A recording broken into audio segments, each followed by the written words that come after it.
Salut tout le monde, très heureuse de vous retrouver à Ouvre ton jeu. Aujourd'hui, l'invité, c'est un gars sensible, mais en même temps, on dirait qu'il fait tout pour pas trop qu'on le devine. C'est Jean-François Mercier. Puis dans cet épisode-là, il nous parle de tout ce que ça y a apporté dans sa vie, de participer à Sortez-moi d'ici. C'est fou comment une forme de télé-réalité peut aussi avoir un impact de façon permanente sur la vie de quelqu'un. Vous allez sûrement adorer ce qu'il dit par rapport à cette émission-là, mais c'est très profond. Là. On parle de son père qui a très peu connu. On parle beaucoup de la vie intime, de la communication dans cette sphère-là de la vie. Écoutez, on parle du doute, on parle d'un paquet de choses. Je suis très, très contente qu'il m'ait fait confiance, qu'il ait accepté de répondre avec autant d'authenticité à chacune des questions. Je veux vous parler évidemment de mes partenaires parce qu'ils ont des cadeaux pour vous. Mon partenaire de cœur, Karine Jonca Cosmétiques, vous offre 15 % de rabais si vous vous rendez sur son site Internet. Et le code promo que vous devez rentrer, c'est Ouvre ton jeu 15. Pour notre partenaire du niveau rose, le niveau Eros d'ailleurs, vous allez voir, on en parle longtemps dans ce podcast-là. On décortique une question vraiment dans tous ses aspects. Et Eros et compagnie vous offre aussi 15 % de rabais et le code promo est Rose 15.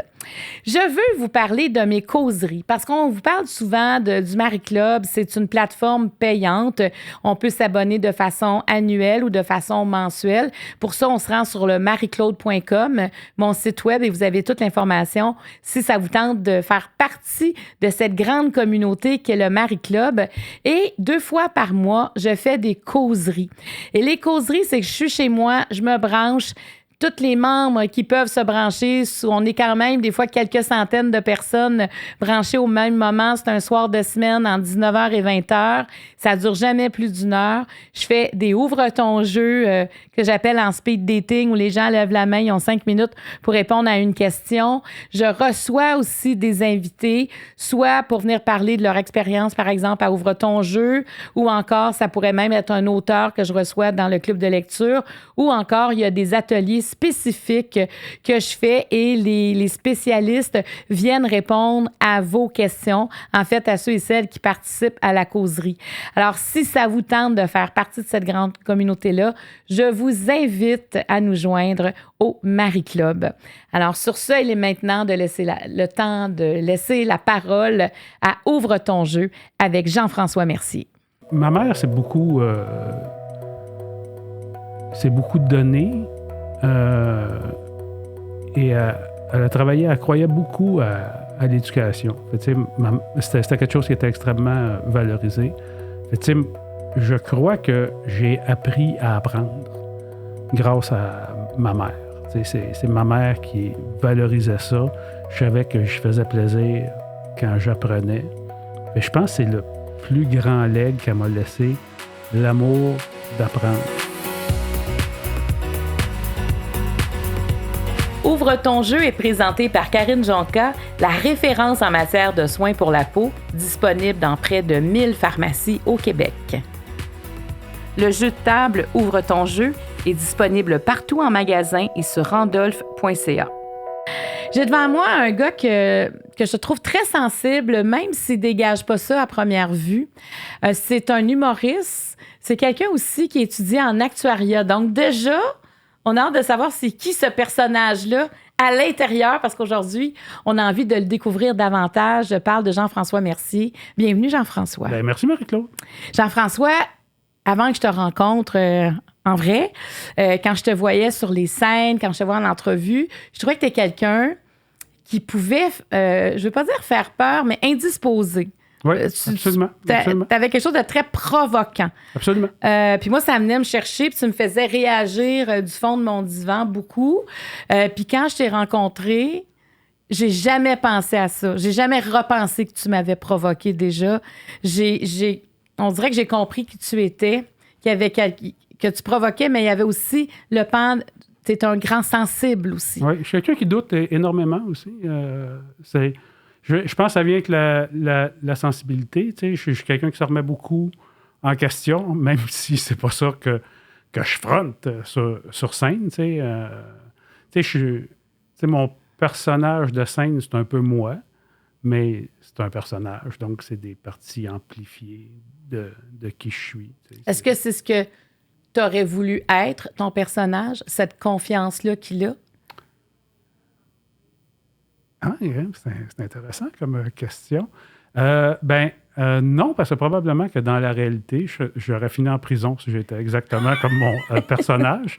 Mais effectivement, je le jalouse d'une certaine façon. Il est beaucoup plus éloquent que je peux l'être. T'sais, moi, je suis levé à 5 heures du matin, je marche mes chiens, c'est pas mal ça, le gros highlight de ma journée. Là, j'ai une vie assez plate. D'ailleurs, ma blonde, elle me trouve vraiment pépère. Là. Elle fait hey, ça brasse pas bien gros. Là,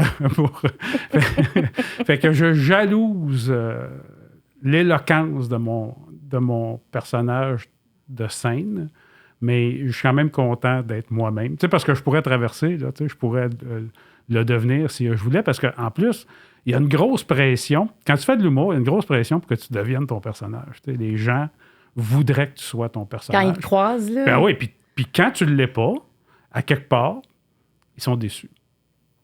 Et comment ils te le manifestent? Ben regarde, mettons, au restaurant, est-ce que tout est à votre goût? Ah oui, c'était vraiment excellent. Ah ben, il filait pas. Par contre, si je fais... C'est dégueulasse, c'est pas mangeable. Ton petit boutonneux dans la cuisine dit que je vais aller sacrer la tête dans la friteuse, on va y régler son problème d'acné. Elle fait « Oh mon Dieu, Monsieur Mercier, iriez-vous y dire ça? Ça va tellement y faire plaisir. » Fait que, à quelque part... T'es comme coincé avec ton personnage. Oui, ça, par exemple, c'est vrai qu'on est un peu prisonnier de notre personnage parce que les gens s'attendent. Et puis, ça, c'est fou aussi. La pression, tu ressens parce que tu as de la rétroaction positive quand tu fais des affaires qui se font pas. Et le monde sont déçus quand tu fais des affaires qui se font. Moi, tu sais, quand j'arrive sur la scène, mettons, d'un gala, je sens qu'il y a une espèce d'effervescence, que les gens font « Oh, c'est-tu nous autres qui va être là quand il va finalement se faire canceller? Il va-tu l'échapper? Qu'est-ce qu'il va dire? On ne sait pas qu'est-ce qui va se passer. » Fait qu'il faut qu'il se passe de quoi, sinon les gens, ils sont déçus. Fait que, tu sais, qu'il faut que tu dépasses certaines limites. Puis, tu sais, artistiquement, je trouve ça plus intéressant d'être provoquant, même si ça sort les gens de leur confort. Mais je trouve qu'il y a de quoi d'intéressant à sortir les gens de leur confort. Puis, tu sais, je disais une boutade à un moment donné, tu sais, je disais, ouais, il y a du monde qui sont choqués à cause de ce que j'ai dit. Mais en fait, ils devraient être contents. C'est à cause de moi que leur vie fait un sens. Parce que, tu sais, sinon, si tu n'as rien à te révolter contre, ta vie ne fait aucun sens. Fait qu'ils font une chance que j'étais là pour y dire à Mercier pour le remettre à sa place. Parce que, tu sais, c'est pas tout le monde non plus que... Tu sais, c'est Coluche, je pense, qui disait le sens de l'humour a été réparti de manière extraordinaire. Chacun est satisfait de sa part. C'est vrai. Mais en même temps, tu as un personnage qui a une grande confiance. Le personnage, oui. Oui. Ben, tu sais, quand tu arrives sur la scène, je pense aussi, tu sais, la proposition, c'est que tu ne viens pas réfléchir avec le monde. Tu te positionnes dans le détenteur de la vérité. Et ce qui va faire rire le monde, c'est que cette vérité-là est soit absurde, ou soit que tu vas dire quelque chose qui ne se dit pas, mais que le monde, au fin fond d'eux autres, sont d'accord. Est-ce que tu étais jeune quand tu t'es rendu compte que tu étais capable de faire ça et que tu aimais faire ça aussi? Provoquer? Oui. Provoquer. Faire rire. Tu sais, dans l'humour, c'est toujours deux choses. Hein? C'est soit la victimisation ou la surprise qui fait rire. Ou une combinaison des deux. Mais tu sais, il y a toujours une victime. Tu sais, mettons les jokes de Newfie. C'est la victime, c'est Newfie. Il y a une victime ou tu prends les gens par surprise, ils ne s'attendaient pas à ça. C'est deux choses qui font rire. Fait, tu sais, quand il y a de la provocation, il y a une victime. Et je trouve ça intéressant que la victime, ça soit la personne qui t'écoute. Je trouve que c'est comme prendre les gens au piège d'une Puis ils font partie du spectacle encore plus. Exactement. C'est ton personnage principal, il est devant toi. Exactement. Puis ça fait aussi que, tu sais, des fois, tu vas voir un spectacle, tu ris, mais vraiment du début jusqu'à la fin. Tu ressors, puis tu fais « Ah, j'ai vraiment passé une belle soirée. » Puis tu fais « C'est quoi qu'est-ce que tu as aimé? » Puis tu te souviens d'absolument rien. Tandis que quand tu as été provoqué, tu t'en souviens.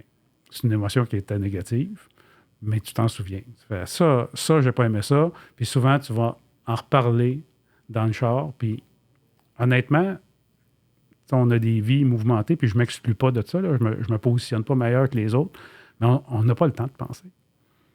C'est comme à peu près... Puis moi, je dis toujours, les spectacles d'humour, là, c'est la seule place où tes valeurs sont confrontées. Partout ailleurs dans le monde, les algorithmes vont s'arranger pour que tu rencontres des gens qui pensent comme toi. C'est une chambre d'écho. Ce que tu écris, on te le retourne. Fait que toi, tu n'es jamais confronté dans rien. La seule place où tu es confronté, c'est quand tu t'en vas voir un spectacle d'humour, que tu es outré, puis qu'il y a des gens à côté de toi qui rient aux éclats. C'est vrai, hein? Tu as tellement c'est raison. C'est la seule place. C'est vrai. Oui, puis des fois, même toi, mettons, comme spectateur, comme spectatrice, tu ris aux éclats, puis tu dis, mais j'ai-tu vraiment ri de ça, là? Mais ça, par exemple, c'est le propre de l'humour. Hein? C'est un peu la convention. On est des bonnes personnes. Dans la vie, on agit comme des bonnes personnes. On s'en va voir un spectacle d'humour. On met ça de côté. On rit. C'est un catharsis. Puis quand on sort du spectacle, on redevient des bonnes personnes. On s'est vidé de notre méchant. Parce que c'est frustrant d'être une bonne personne. C'est frustrant de faire la bonne chose. C'est frustrant de ne pas avoir de reconnaissance. C'est pas parce que quelqu'un est agréable et qu'il est gentil qu'il ne vit pas de frustration. C'est même le contraire. Il va en vivre plus parce que vu qu'il est agréable et gentil, il n'est pas capable de dire non. Fait qu'il se fait imposer un paquet de choses puis il vient frustré. Fait pourquoi moi je m'en vais t'aider tout le monde à déménager puis quand moi je déménage, il n'y a pas personne qui vient m'aider. Ben c'est ça, c'est parce que tu es fin. Puis tout le monde en profite. Es-tu comme ça? On t'appelle-tu pour déménager? Moi, je suis capable de dire non. Moi, j'avais passé un test de personnalité pour ceux là, qui suivent la psychologie, c'est le Big Five. Là. C'est un test qui est reconnu en psychologie. Puis j'étais bien surpris de voir que j'étais quelqu'un d'excessivement désagréable. Et moi, j'ai toujours pensé que j'étais quelqu'un d'agréable parce que j'ai des bonnes relations avec tout le monde. Mais après ça, j'y repensais et je me disais, ah non, c'est vrai, je suis extrêmement désagréable. C'est juste que je suis drôle comme un singe, fait que les affaires passent. C'est l'agréabilité, t'as pas pensé ça? Non. Je suis capable de dire non, je suis capable de... tu sais, les gens, souvent, ils vont m'arriver, là, tu sais, avec des affaires, on va faire ça. Ou, regarde, ça, c'est l'affaire qui arrive tout le temps. Puis, tu sais, je pense dans notre milieu particulièrement, c'est, tu t'entends sur un contrat, on s'entend, ça, c'est ma part du contrat, ça, c'est la tienne, et les gens viennent changer le contrat, mais toi, tu ne devrais pas changer la tienne. Eh boy! Puis là, tu fais... tu marques tellement quelque chose dans c'est ça. Tu as tellement raison. Fait que moi, je passe pour un fou là, dans ce milieu-là, parce que, tu sais, c'est un milieu où beaucoup de séduction, puis tu fais, hey, s'ils ne me rappelleront pas, si je ne suis pas fin, ou... mais pas moi. Moi, je fais, ah ben OK, il n'y a pas de trouble, ben moi, je vais débarquer du projet. Ben là, on t'a annoncé, puis tout. Là, tu ne peux pas nous faire ça. Ben, c'est pas moi qui viens de changer le contrat, c'est toi. Fait que tu as le droit de réagir. Moi, c'est pas ça qu'on s'est entendu au départ. Fait que moi, il n'y a pas de problème, je le fais juste plus. Mais là, on t'a annoncé, on a mis ta photo puis tout. Le monde pense que tu vas être là. Ouais. Donc, on revient-tu au contrat ou on le laisse tomber? C'est toi qui décides. Puis, tu sais, quand le monde se choque, là, ben, je lui réponds. Tu sais, moi aussi, je monte, là. Tu sais, je fais, ben non, c'est pas de me faire passer pour le méchant. Moi, je tiens mon bout. Puis je suis très, très cassant. Moi, aussitôt que ça ne fait pas mon affaire, je fais, OK, si c'est comme ça maintenant, ben moi, je suis pas obligé d'être là. Parce qu'il y a une injustice dans ce que tu dis aussi. Tu réagis à l'injustice. C'est-à-dire que s'il change de quoi, puis toi, tu n'as pas le droit de changer quelque chose. Ben, c'est ça. C'est pas juste. On s'entend pourquoi. On fait des contrats pourquoi. Tu sais, un contrat, là, c'est juste quand ça va mal que tu le sors, là. Parce que quand ça va bien, il reste dans le tiroir, le contrat, là. C'est vrai. Fait qu'il faut penser que quand ça va mal, là, tu n'as plus envie de parler à l'autre. Fait qu'il faut que ce soit réglé avant. Un contrat de mariage, là, tu t'admets que peut-être qu'à un moment donné, ça va aller mal, puis qu'on va avoir besoin d'une convention qu'on a signée avant. Là, fait que quand tu acceptes de te marier, c'est comme si tu disais « Ah, il y a des bonnes chances que ça foire, cette affaire-là. » C'est une autre perception du contrat de mariage, mais qui est vraie quand même. Ben oui, c'est ça. C'est quand même, on se protège de ce qu'on va devenir. Tu vois, je pense que ça, c'est un de mes côtés provoquants, de voir les choses comme ça, parce qu'il y a des gens que ça vient les heurter. Il y a des gens qui font, ben voyons donc, il est bien con, il est bien cave, puis tout. Puis tout le monde fait, ben, un peu raison quand même. Oui, parce qu'on... Hey, non, moi, c'est pour la vie, puis je vais faire ce qu'il faut pour que mon mariage marche, puis tout, ouais. Mais si ton chum, lui, il fait pas ce qu'il faut, ça marchera pas, tu sais. Il y a deux volontés là-dedans, un couple, là, tu sais. Fait que c'est ça. Fait que déjà, tu vois, tu es en train de provoquer. Oui, oui, mais ça, c'est plus fort que moi. C'est pas un choix que j'ai fait. Oui, mais c'est parce que c'est ta façon de voir les choses, puis qui est vraie en même temps. Il y a aussi, Marie-Claude, tu sais, on a le casting qu'on a. Moi, tu sais, quand je suis arrivé dans le milieu de l'humour, tu sais, j'étais auteur, puis là, ça allait bien, mais quand j'ai voulu faire du spectacle, tu fais, avec cette face-là, tu fais, hey, le gros qui a de l'air bête avec la barbe, on va acheter des billets pour son spectacle, on va certainement passer une excellente soirée. Ça marche pas de même. Il faut que tu aies quelque chose qui les attire. Fait que j'ai pris une place qui était libre, parce que je ne pouvais pas prendre la place de Louis-José Hood, il l'occupait très bien. Fait que j'ai pris une place qui était libre, mais elle n'était pas libre pour rien. C'est parce qu'elle était extrêmement inconfortable. Fait que j'ai été un peu aussi, je peux pas dire que je le regrette, le show du Gros Cave, parce que j'aurais pas de carrière si c'était pas du Gros Cave, mais c'est sûr que 25 ans passés plus tard, le Gros Cave, tu sais, à un moment donné, tu fais « Ouais, c'est beau, là, reviens-en. » Mais le monde ne décrocheront jamais. Là, c'est comme ça qu'ils t'ont connu, puis c'est comme ça qu'ils veulent que tu sois. Fait que c'est ça qu'ils veulent que... Fait tu sais, je me retrouve un peu comme le chanteur qui fait... Ouais, je sais que vous attendez que je vais chanter mon plus grand succès à la fin, mais moi, je suis tanné de la chanter. Ça serait quoi ton personnage maintenant si tu avais à recommencer là, ou à rechoisir? Ben, c'est pas mal qu'est-ce que je fais. C'est drôle parce que à chaque fois que je vais faire, comme là, je fais ton podcast et puis je sais qu'il y a des gens qui vont me dire « Hey, je t'ai entendu au podcast de Marie-Claude, j'ai découvert un Jean-François Mercier que je connaissais pas, puis tout. » Tu fais, ben, ça fait 25 ans, j'en fais des entrevues de même, puis le monde me dit tout le temps ça. Fait que, tu fais, ils me découvriront jamais, là, ils reviennent toujours à... Puis, le personnage, je peux pas dire que je suis pas comme ça, Louis Morissette, c'est ça qu'il disait, Mercier, son personnage, c'est pas lui, mais hey, c'est lui, là, Fait que c'est une partie de moi, ouais. Ben, c'est une partie de toi que tu te permets d'être aussi. Sur scène. Sur scène, ouais. C'est ça, tu exultes quelque chose. Ouais. Probablement, tu ferais autre chose, peut-être que tu l'exercerais différemment. C'est intéressant aussi de faire... On embarque sur quelque chose, mais regarde, je pars dans... Tu sais, on a toute une partie sombre, puis souvent, on est honteux de ça, mais fait qu'on ne l'explore pas, on se la coupe, on fait « Non, je ne suis pas comme ça », mais si tu ne l'explores pas, puis si tu n'apprends pas à la connaître, tu ne peux pas la contrôler, cette partie-là. La canaliser, oui. La preuve que tout le monde a une partie sombre, durant la Deuxième Guerre mondiale, les nazis qui faisaient des exécutions, puis des concours de photographie d'exécution, puis tout, c'était du monde ordinaire. Fait qu'il y avait tout le monstre à l'intérieur d'eux autres, mais dans le contexte, c'était correct de le libérer. Puis, c'est une question quand même intéressante à se poser. Comment ça se fait qu'autant de gens ordinaires étaient tous des monstres? Je pense pas que si tu avais posé la question au peuple allemand, est-ce que c'est une bonne chose d'exterminer un autre peuple qui dirait oui, c'est une très bonne avenue pour régler nos problèmes? Je pense pas que la plupart des gens pensent ça. C'est que dans ce cas-là, dans cette mise en contexte-là, la porte était ouverte à ça. Le contexte est favorable à ça. Était accepté. C'est-à-dire que c'était accepté de le faire. Ils font des mises en scène de psychologie, puis les gens font « Non, mais donne-y le gros choc qui peut le tuer. » Puis les gens, vu qu'ils sont libérés de leurs responsabilités, qu'ils se font donner un ordre, ils le faisaient. C'est des expériences qui ont été faites, puis évidemment, ils ne tuaient pas la personne pour de vrai parce que c'était une mise en scène, mais quand même, ils faisaient, oui, OK, la marque létale, puis il y en a beaucoup qui le faisaient. Tu fais, mais on pourrait se poser la question, pourquoi que des gens ordinaires ont ce monstre-là, puis c'est pas, c'est des monstres, puis ils sont pas comme nous autres. Tu fais, non, ils sont pareils comme nous autres. C'est qu'ils l'ont fait dans un cadre qui leur permettait. Oui, le cadre même les forçait. Ouais. Le cadre les récompensait de commettre la mauvaise action, même s'ils savent très bien que c'est une mauvaise action. Puis tu sais, des fois, tu sais, puis je pense, même Marie-Claude Barrette, ça doit y arriver, tu sais, des fois, tu fais des choses, puis après ça, tu y repenses, puis tu fais « Ah, c'était pas ma meilleure. » Tu sais, c'est...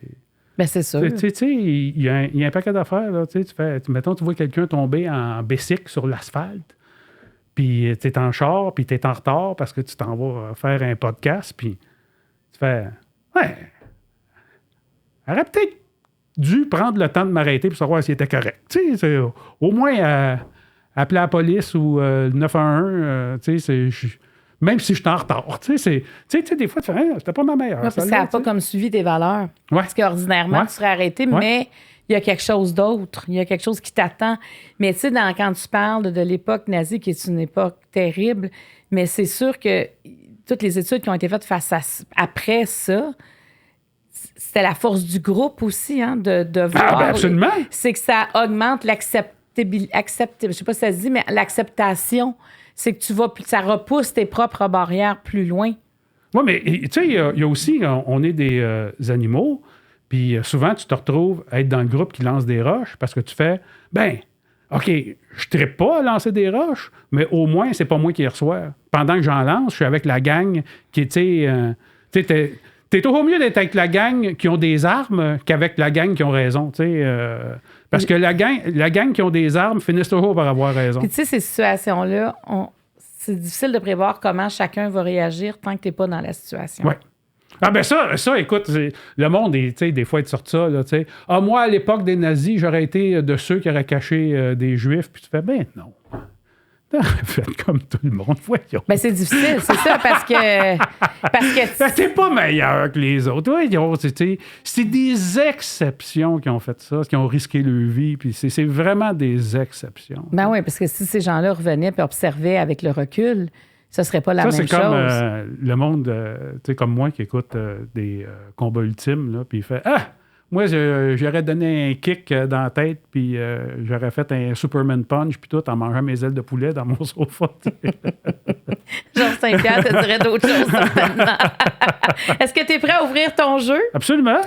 Est-ce que tu sais c'est quoi, ouvre ton jeu? Non. Ben, je vais te l'apprendre. Donc, c'est pas du tarot, même si ça ressemble à des cartes des tarots. Il y a beaucoup de cartes, mais tu répondras pas à tant de questions parce que tu vas les piger. Donc, il y a des questions vertes qui sont des questions générales. Les questions jaunes sont un peu plus personnelles. Les questions rouges, ce sont des questions personnelles. Okay. Les questions roses, c'est le niveau Eros. Ce sont des questions qui parlent de sexualité, de sensualité, de plaisir, mais tu as le choix. Donc, tu n'as pas besoin de répondre à tout ça, évidemment. Ça, c'est une question que je me garde toujours pour la fin, est un joker. Donc, à tout moment, quand je te pose des sous-questions, tu peux dire « on passe à l'autre ». Tu as le droit de l'utiliser. Bon, les gens l'utilisent. À date, ceux qui l'ont utilisé, c'est une fois. Donc, si tu veux l'utiliser, c'est comme tu veux. Mais c'est rare, mais ça arrive. Donc, les questions vertes, tu peux les brasser directement sur la table. Elles sont quand même assez grosses. Tu vas m'en donner 5. Je vais te les lire une fois que tu vas me les avoir données. Tu vas en choisir une et je vais en choisir une après. Non, 4, 5. Voilà. T'as-tu déjà fait tirer au tarot, Jean-François? Ouais, mais je crois pas à ça. OK. Fait que, tu sais, je me suis fait tirer au tarot, mais j'écoutais plus ou moins. Là, tu sais, ouais. OK. Ouais. Tu n'as pas gardé... tu n'as pas retenu ce qu'on t'a dit ou tu t'es pas dit, j'espère que ça va arriver? Bien, à un moment donné, j'avais été dans un party, puis justement, il y avait une voyante qui était là, puis qui avait dit à ma blonde de l'époque qu'elle allait avoir de la mortalité dans sa famille, puis là, mon autre était tout à l'envers, puis tout. Elle allait avoir des dégâts d'eau. En tout cas, il n'y a rien qu'elle n'y a pas dit. Tu sais, elle est ressortie de là, elle a passé une journée de marde, là, tu sais. Puis il a dit, il a même donné dans les prochains 6 mois, tu sais. Il n'y a rien eu de ça. J'étais là, dans un party. Ouais, c'est ça. Même là, si tu vois, en tout cas. Mais tout le monde a son opinion, parce qu'il y en a des fois qui vont venir ici, puis c'est bien important pour eux, tu sais, d'aller consulter la même personne, puis d'avoir l'impression que c'est que tout le monde a son interprétation. Moi, je suis chum avec Marcel Leboeuf. Puis Marcel, c'est fascinant parce que il y a un paquet d'histoires de synchronicité, écoute, que tu peux pas expliquer. Que tu fais, bon, j'avoue que ça commence à être des grosses coïncidences. Tu peux pas expliquer ça par le hasard. c'est comme trop fort. Puis il y en a vraiment beaucoup. Puis, tu sais, Marcel, moi, me faisait capoter. À un moment donné, il cherchait l'impôt, il demandait des papiers, puis il les trouvait plus, puis tout. Puis à un moment donné, il fait « Ah, Jean-François, il faut que je prenne cet appel-là, c'est super important. » Puis il prend, puis il fait « Oui, OK. Ah, OK, super, ça fait que c'est réglé, mon problème d'impôt. » Puis il fait « Excuse-moi, c'était ma voyante. » Puis j'étais là. OK, puis là, toi, tu penses que ton problème d'impôt est réglé parce que tu as jasé avec ta voyante. Elle dit « Oui, elle m'a dit qu'on allait retrouver les boîtes, là, que ça ne sera pas un problème. » Bien, il a retrouvé les boîtes. En tout cas, mais ça c'est pas dans ces grosses... Mais c'était avec mais lui, pour lui, ses l'assurance. affaires étaient réglées. Tu sais, moi, j'étais là, aïe. Tu sais, si t'as rien de réglé, là. Tu sais, moi, je pensais qu'il parlait avec un comptable ou quelque chose. Hein. Non. Tu sais, c'est... Mais, tu sais, il raconte là, des histoires. Tu sais, à un moment donné... regarde, je t'en raconte une vite. Ouais, je te la raconte vite. Mais sa mère venait de mourir. Puis, il dit, quand elle était sur son lit de mort, elle m'a dit des choses avant de mourir. Puis elle a fait devenir ses enfants. Puis elle les a dit chacun, ça valait la peine de le mettre à ne pas déranger. Fait, vous faites du montage là-dedans? Non. Non? Attends, je vais fermer ça. Fait que... On aurait pu répondre à la plainte connue. Mais c'était peut-être la voyante, oui, justement. c'est ça que je me dis. Mais elle avait dit sur son lit de mort ses dernières paroles, puis tout. Puis, tu sais, ça avait été quand même un texte. Et il y a une voyante qui l'avait appelé, puis qui avait dit c'est ça, j'ai parlé avec votre mère hier. Elle fait là, c'est pas drôle, madame. T'sais, ma mère est morte la semaine passée. Elle dit oui, elle dit je sais, mais moi, je parle aux morts. Elle était avec moi, justement. Puis elle a dit tout ce que sa mère lui a dit. Et il n'y avait pas de témoin, là, il était tout seul avec sa mère. Il a répété tout ce qu'elle a dit, puis elle voulait rajouter ça aussi. Elle a fait juste dire qu'elle est super bien, puis qu'elle est avec Neige qui était le petit chien qui était mort.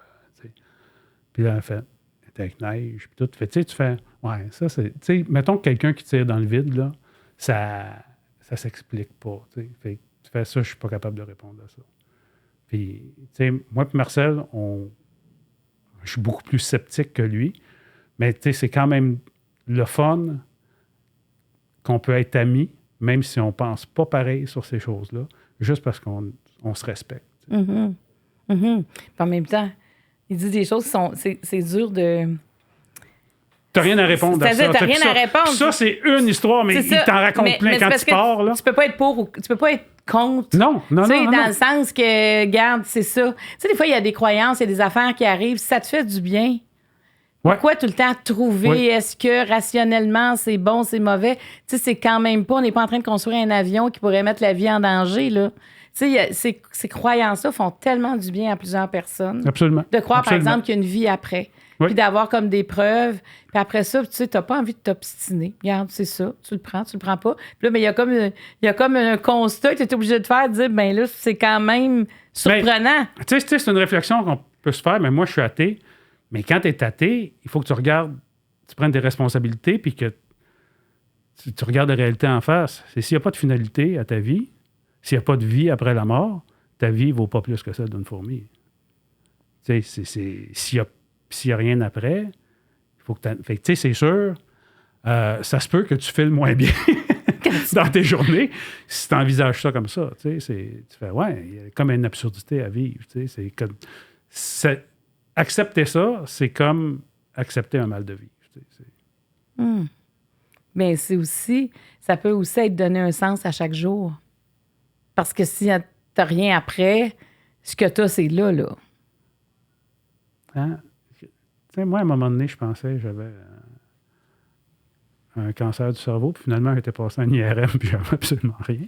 Mais puis j'étais content, quand même. Mais tu as quand même cru. Oui, mais honnêtement, moi, tu sais, j'étais sûr, là, parce que j'ai beaucoup de gens qui sont morts du cancer du cerveau dans mon entourage. Puis tout ce que j'avais comme symptômes, ils les avaient. Puis tu sais, quand tu sens une balle de golf dans ta tête, tu fais aïe. Fait que j'étais vraiment certain que j'y passais. Et c'est drôle, tu sais, dans ton bucket list, là, moi, c'était juste de mettre mes affaires en ordre pour... les seules affaires qui me venaient dans la tête, c'est je peux pas croire que je vais avoir à dire ça à ma mère. Puis les autres affaires, c'est je vais mettre mes affaires en ordre pour que ça soit le plus facile pour eux autres quand je vais être mort J'avais aucun envie, mettons, de voyager ou de voir. J'ai fait, OK, si c'est pour être la fin, je veux juste mes affaires soient en ordre. Aujourd'hui, t'aurais-tu une bucket list? Pas vraiment. Pas vraiment. C'est arrivé relativement récemment, ça. OK. Mais est-ce que ça t'a fait prendre conscience de ça? Que tu n'avais pas de bucket list, que tu n'avais pas de souhait?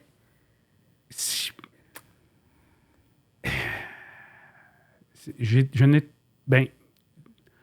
n'ai toujours eu conscience. Moi, je suis de ces personnes qui font plus tard, je vais profiter de la vie. Puis plus tard, quand je vais être vieux, je vais profiter de la vie. Puis encore à 56 ans, je me dis, ah non, mais plus tard, je vais voyager. Plus tard, je vais. Fait qu'à un moment donné, il faut que tu fasses. Mais là, ça n'arrivera jamais. Il n'y aura pas de plus tard. C'est un prétexte que tu te donnes? Bien, je pense que oui. C'est quelque chose. J'ai une genre d'insécurité. Là, on va tomber peut-être dans un petit peu plus deep, là. Mais moi, j'ai. Plus jeune, à un moment donné, j'avais plus une scène, j'avais pas d'argent pour manger. J'ai été genre 2 semaines sans rien manger. Puis, j'ai toujours entendu des gens qui disaient dans la vie, on finit toujours par s'arranger, on trouve toujours des solutions. Puis tu fais ben non, pas toujours. Puis, il y a de quoi, tu fais. T'es privilégié de pouvoir dire ça, d'avoir cette insouciance-là. Parce que tu fais. Quand l'armée russe débarque en Ukraine, non, il n'y en a pas de solution. Il y a des réactions. Il n'y a pas de solution. C'est ça. Moi, c'est ça. Fait que je traîne un mal de vie avec moi depuis comme très longtemps. Et si ça s'était avéré, là, parce que tu as quand même été... Tu as pensé peut-être que tu avais quelque chose au cerveau. Oui. J'étais pas content, là. Un cancer du cerveau. Est-ce que tu avais des regrets à ce moment-là par rapport à ta vie? Non, par exemple. Non. J'avais pas de regrets. Les seuls regrets que j'aurais pu avoir, c'est... puis je pense que ça nous est tout arrivé aussi, là. Je pense pas que je vais être jugé pour ça. Mais tu sais, c'est des fois où tu as manqué de courage, que justement, tu t'es rangé derrière la masse parce que tu as fait « Ah, ça va être plus simple comme ça. » Puis de toute façon, ça ne changera rien, mais tu n'as pas été en accord avec tes valeurs. C'est comme les seuls regrets que j'ai, parce que pour le reste, je suis une assez bonne personne. Puis, tu sais, mettons... quand j'ai été faire « Sortez-moi d'ici », moi, ça a beaucoup confronté mes peurs. Puis je suis ressorti avec une grande satisfaction de qui j'étais. Bref, en tout cas. Puis c'était comme un peu la première fois que je m'aimais, que la petite voix dans ma tête me disait des choses bienveillantes. Fait que, ça a été une super belle expérience pour moi, manger des couilles de bœuf. Mais puis je me souviens quand t'étais en hélicoptère, là, quand tu as commencé, là, on sentait tellement ta peur. Déjà. Moi, je tripais pas comme les autres, ça, c'est sûr. Là, Mais déjà, tu as confronté plein de choses juste dans la première activité. Mais tu sais, la prod, ils s'en sont pas vantés, mais j'ai touché dans le fond. Ouais. Fait que ça aurait pu être pour vrai. Ben oui, écoute, tu sais, c'est relativement sécuritaire parce que tu peux pas faire ces expériences-là de manière plus sécuritaire. Mais un accident, ça peut arriver. Puis la mer, là, ils n'ont pas mesuré partout s'il n'y avait pas une bosse qui... Fait que moi j'ai retrouvé... Tu sais, c'est pour ça que quand tu me vois, tu fais « Hey, il est ressorti vite. » Je fais « Ben oui, il est touché dans le fond. » Je suis remonté. Hey, mais...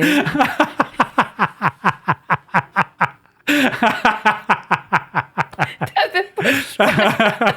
Hey, mais t'as les pieds fous. Tu fais « Wow, OK. Hey. » Puis il n'y en avait pas creux. Fait que j'ai remonté. Hey, mais t'as-tu cogné fort? Non. Non? OK, ça a été bien amorti, là. Absolument. OK, fait que toi, t'en avais pas Non, mais tête. d'après moi, j'avais genre 10 pieds d'eau. OK. Fait que assez pour en avoir par-dessus la tête, bien comme il faut, mais... T'as pas cherché longtemps là, à remonter. Non. Non, je sais pas, mon Dieu, c'est-tu le fond ou c'est-tu la surface? Non, j'étais pas... non, c'était... Ouais, ça, c'est le fond, puis ça remonte. Alors, on commence le jeu. Oui, T'en absolument. choisis une de celles-là. Quand je me regarde dans le miroir, je vois. Quel sens donnes-tu au mot famille? Quelle importance accordes-tu au regard des autres? À quel endroit te sens-tu en pleine possession de tes moyens? Quelle est la plus belle chose que l'on t'ait dite? L'importance que j'accorde au regard des autres, je pense que c'est celle que je vais prendre parce que, tu sais, on parle, tu sais, il y a une crise des opioïdes puis tout, mais je pense que la plus grosse dépendance du monde moderne, c'est une dépendance au like. Je pense qu'il y a beaucoup de gens qui s'en vont chercher leur dopamine là-dedans. On gaspille notre vie à regarder des vidéos niaiseux de TikTok, des Reels sur Instagram, puis de regarder la vie des autres, puis des juger ou des jalouser, quand eux autres ont probablement des vies de merde, parce que, tu sais, la vie que tu m'enseignes, puis ta vraie vie, c'est pas la même, tu sais, puis je sais pas pourquoi le monde font... Ben, pourtant, ils devraient le savoir, parce que la leur, celle qu'ils mettent en scène, puis leur vie, c'est pas la même, puis... Mais quand c'est les autres, ils pensent que c'est la même affaire, tu sais, puis... Bref, moi, je me suis aperçu que plus je m'éloignais des réseaux sociaux, plus j'étais heureux. C'est sûr, les réseaux sociaux, ça génère de la visibilité, donc à quelque part, des ventes, du succès. C'est un peu, mais je préfère en avoir moins puis être plus heureux. Fait que j'accorde moins d'importance au regard des autres. Tu sais, je parlais de Sortez-moi d'ici. Il y a une psychologue qui nous suit, parce que la dernière affaire qu'il voudrait, c'est que tu te suicides. Parce que on ne sait pas qu'on les actionne. Puis, j'ai dit, tu sais, on est filmé là, 24 heures sur 24, on ne dort pas beaucoup, puis, fait, tu sais, ils ont du stock, tu le sais, ils ont du stock pour te faire mal paraître, puis ils ont du stock pour te faire bien paraître. Le montage te fait très bien paraître. Puis ça, je les remercie pour ça. Mais je savais qu'il pouvait faire différent, là, qu'il aurait pu aller dans un montage style un souper presque parfait où que le monde passe pour des épais. C'est sûr, si tu dis une connerie, qu'ils vont en passer. C'est sûr que c'est un blé d'Inde de coincer dans la dent, ils vont faire un gros plan dessus. Ils ne l'ont pas fait, mais j'étais là. Mais écoute, même s'ils le font, la seule personne avec qui je vais être en accord, c'est avec moi-même. J'aimerais mieux que les gens me trouvent hot, mais si ce n'est pas le cas, ça ne sera pas si grave. Par contre, et là, je te dis une contradiction, j'y ai repensé, puis je me suis dit, si ça n'avait pas été filmé, est-ce que je l'aurais fait? Puis, tu sais, c'est une life-changing experience. Là, c'est une expérience qui change une vie. Puis pour moi, ça a été dans le positif. Puis tu fais, si ça n'avait pas été filmé et que les gens ne le voyaient pas, je pense pas que je me serais tapé ça. Donc, il y a quelque chose relié à l'ego, absolument, au regard absolument. de l'autre. C'est sûr et certain. C'est sûr et certain. Fait que, donc, j'en accorde une importance. Ben oui. Mais, tu vois, moins j'accorde d'importance au regard des autres, plus je suis heureux. Puis, tu sais, il y a bien des affaires que je fais. Moi, tant que je suis en accord avec moi-même, je vais vivre avec ça, puis je suis capable de le défendre. Puis, tu sais, si le monde ne m'aime plus, ben même plus. Là, Mais en quoi ça a changé ta vie de participer à Sortez-moi d'ici? Ben, tu sais, ta petite voix qui devient positive à ton endroit, veux pas, ça change ta vie. Tu sais, je pense que je suis pas le seul. Là, tu sais, on a toute une éducation un peu basée sur la culpabilité, tu sais, dans le sens que tu sais, ta mère, elle te fait bien sentir. Puis je pense que c'est généralisé, là, c'est pas juste la mienne. Là, c'est généralisé. Ta mère t'a fait sentir qu'elle a mis sa vie sur pause pour prendre soin de toi. Fait que le moins que tu pourrais faire, ça serait de pas y faire honte. Puis de réussir ta vie. Puis d'être heureux. Puis de faire les bons choix. Puis sans ça, ma mère va être... Fait tu sais, d'avoir une voix positive, tu sais, moi, ça me valide auprès de moi-même. Fait que je fais attention, là, c'est pas quelque chose de fait que ça a changé ton discours intérieur. Oui. Puis la vie est quand même beaucoup plus douce à cause de ça. Fait que ça change rien, puis ça change tout. Ça... Tu fais, hey, arrête, là. T'es une bonne personne. Même si c'est pris comme ça, même s'ils sortent tes propos de leur contexte, même si ils prennent une blague que tu as faite au premier degré, puis qu'ils te font passer pour un monstre, puis que tout le monde embarque, puis que tu fais, ça change pas qui que t'es. Tu sais. Puis, à quelque part, cette petite voix-là, ça me donne plus de courage, puis ça fait que je suis une meilleure personne. Parce que, tu sais, la petite voix, elle ne laissait pas de chance à personne, elle m'en laissait pas à moi-même, elle ne laissait pas de chance à personne. Bien, quand elle est plus bienveillante à mon endroit, elle est plus bienveillante à l'endroit des autres aussi. Tu sais. Puis, tu sais, c'est quand même quelque chose, hein? Il faut apprendre à s'aimer. Mais on est là. Tu sais, moi, des fois, là, je vois du monde que j'aime pas à cause d'un comportement ponctuel qu'ils ont eu, puis que j'aime pas cette personne-là. Puis, ou juste une façon de se tenir, une énergie qui dégage. Mais je connais rien de ces personnes-là. Mais je les aime pas. Moi, je connais tout ce que j'ai fait. Autant le mauvais que le bien. Et des fois, le bien que j'ai fait, mais pour des mauvaises raisons, justement pour bien paraître, pour avoir de l'air d'une bonne personne. Et il faut que tu apprennes à vivre avec cette personne-là, que tu connais tout ce qu'elle a fait de tout croche. C'est pas rien. C'est vrai. C'est pas rien. Il faut que tu apprennes à t'accepter, mais à vivre aussi avec tout ce que tu as fait de bien. Puis moi, tu sais, quand j'ai fait « Sortez-moi d'ici », j'ai fait « Ah ben, Caroline, merci. » Quand le contexte l'exige, c'est quelqu'un sur qui tu peux compter. C'est quelqu'un que tu peux t'accoter dessus. Puis je serais content d'avoir un gars de même comme ami. Puis ça tombe bien. Je suis pas mal avec tout le temps. Tu sais. Fait que ta voix, parce que on a une plateforme payante dans Humano qui s'appelle le Marie Club, puis on a fait des ateliers avec Serge Marquis, qui a écrit Pensouillard, le hamster, où il parle justement de l'ego. L'ego, pas l'ego où on se gonfle devant l'autre, mais c'est cette voix. Tu sais, le hamster, c'est... Il l'a appelé pantouflard, mais c'est cette roue-là qui tourne tout le temps, et qui t'envoie des messages. Puis quand ces messages-là sont négatifs, mais ça teinte ta vie. Absolument. Tu sais, c'est des affaires qui peuvent venir de loin. Ils sont dit, t'es comme si, t'es... Ça teinte pas juste ta vision de la vie. Ça teinte qu'est-ce que tu attires. Tu sais, écoute, moi, à un moment donné, j'avais consulté, puis je dis, tu sais, moi, je dis à la psy, je dis, moi... c'est le fun de mon métier parce que s'il m'arrive une expérience négative, je peux en faire un numéro puis le transformer en quelque chose de positif. Tu sais. Elle dit, ouais, on voit ça souvent chez les créatifs qui provoquent les situations pour nourrir leur création. Puis là, je fais, wow, c'est exactement le contraire de ce que je viens de dire. Là. Puis là, tu fais, quoi que ça expliquerait, là, pourquoi ça m'arrive tout le temps à moi, ces affaires-là? Pourquoi ça n'arrive pas aux autres? Puis tu fais, mais c'est parce que... Puis tu sais, des fois, tu sais, je me suis aperçu, je travaille ma posture physique. Je travaille à essayer d'avoir les épaules plus en arrière parce que j'ai une tendance à les avoir par en avant. Quand tes épaules par en arrière et que le chest sorti, c'est souvent associé à une position de dominance, mais c'est aussi une position de compétence. Fait, quand tes épaules, le monde fait « OK, lui mérite ».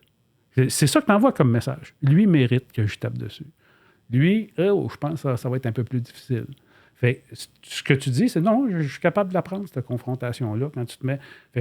J'essaie de changer ma position physique, de comment je suis dans l'espace, et ça change ma personnalité. Puis est-ce que tu penses que cette position physique-là est en lien avec ce que tous tes messages? Ça avait tout un lien, là.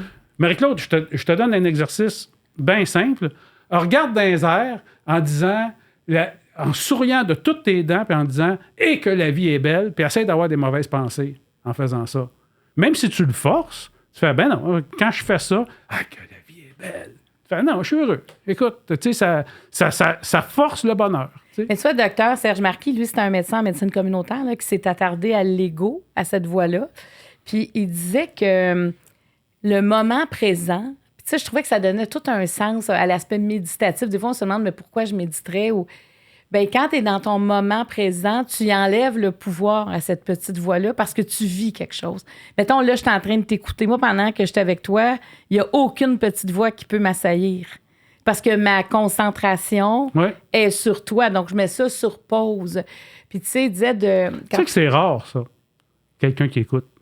Tu sais, en TV, en médias, en communication, le monde parle, mais il n'écoute pas. Tu l'écoutes. Mais je pense, tu sais, je veux dire, si tu cherches La recette de ton succès, moi, je pense que c'est ça. C'est que tu es une personne qui écoute vraiment, qui ne fait pas des questions sur un prompteur, tu sais, que tu fais, ben je viens de répondre à ça, tu sais, puis là, tu me poses la question. Puis moi, cet état-là, je pense que ça m'aide personnellement. J'aime tellement être là, tu sais, être avec toi, puis d'essayer de comprendre ton monde en 360. Tu sais, tu m'en parles, j'essaie de voir, OK, ça veut dire quoi? Puis j'aime tellement ça parce qu'on dirait que ça me met sur pause de moi et d'arriver dans l'univers de quelqu'un d'autre, puis de comprendre, puis de revenir avec un bagage supplémentaire. Parce que, tu sais, tu dis des choses... Absolument. Tu sais, tu dis des choses super intéressantes, je trouve, parce que quand tu as fait « Sortez-moi d'ici », j'imagine que c'est une expérience qui demande d'être dans le moment présent. Parce que tu sais pas ce qui t'attend. Tu es comme tributaire de ce qu'on va t'annoncer. Absolument. Tu sais même pas avec qui tu allais être. C'est vraiment être. lâcher prise. C'est tu vraiment dors la nuit, tu entends des bruits que tu connais pas. Tu n'as pas de confort, là. Non. Tu sais pas ce que tu vas manger. En fait, tu le sais, mais tu sais que tu vas avoir faim peut-être après. Mais je pense que le confort, c'est quelque chose aussi qui t'empêche d'évoluer, tu sais, dans le sens que tu peux pas apprendre sur toi-même en étant confortable. Je pense pas qu'effoiré dans ton lazy boy, tu peux devenir. Et ça t'a permis de sortir d'une zone de confort. Oui. Puis tu sais, c'est différent pour chacun. Là. Il y en a que ce que moi j'ai fait à Sortez-moi d'ici qui font, il n'y a rien là.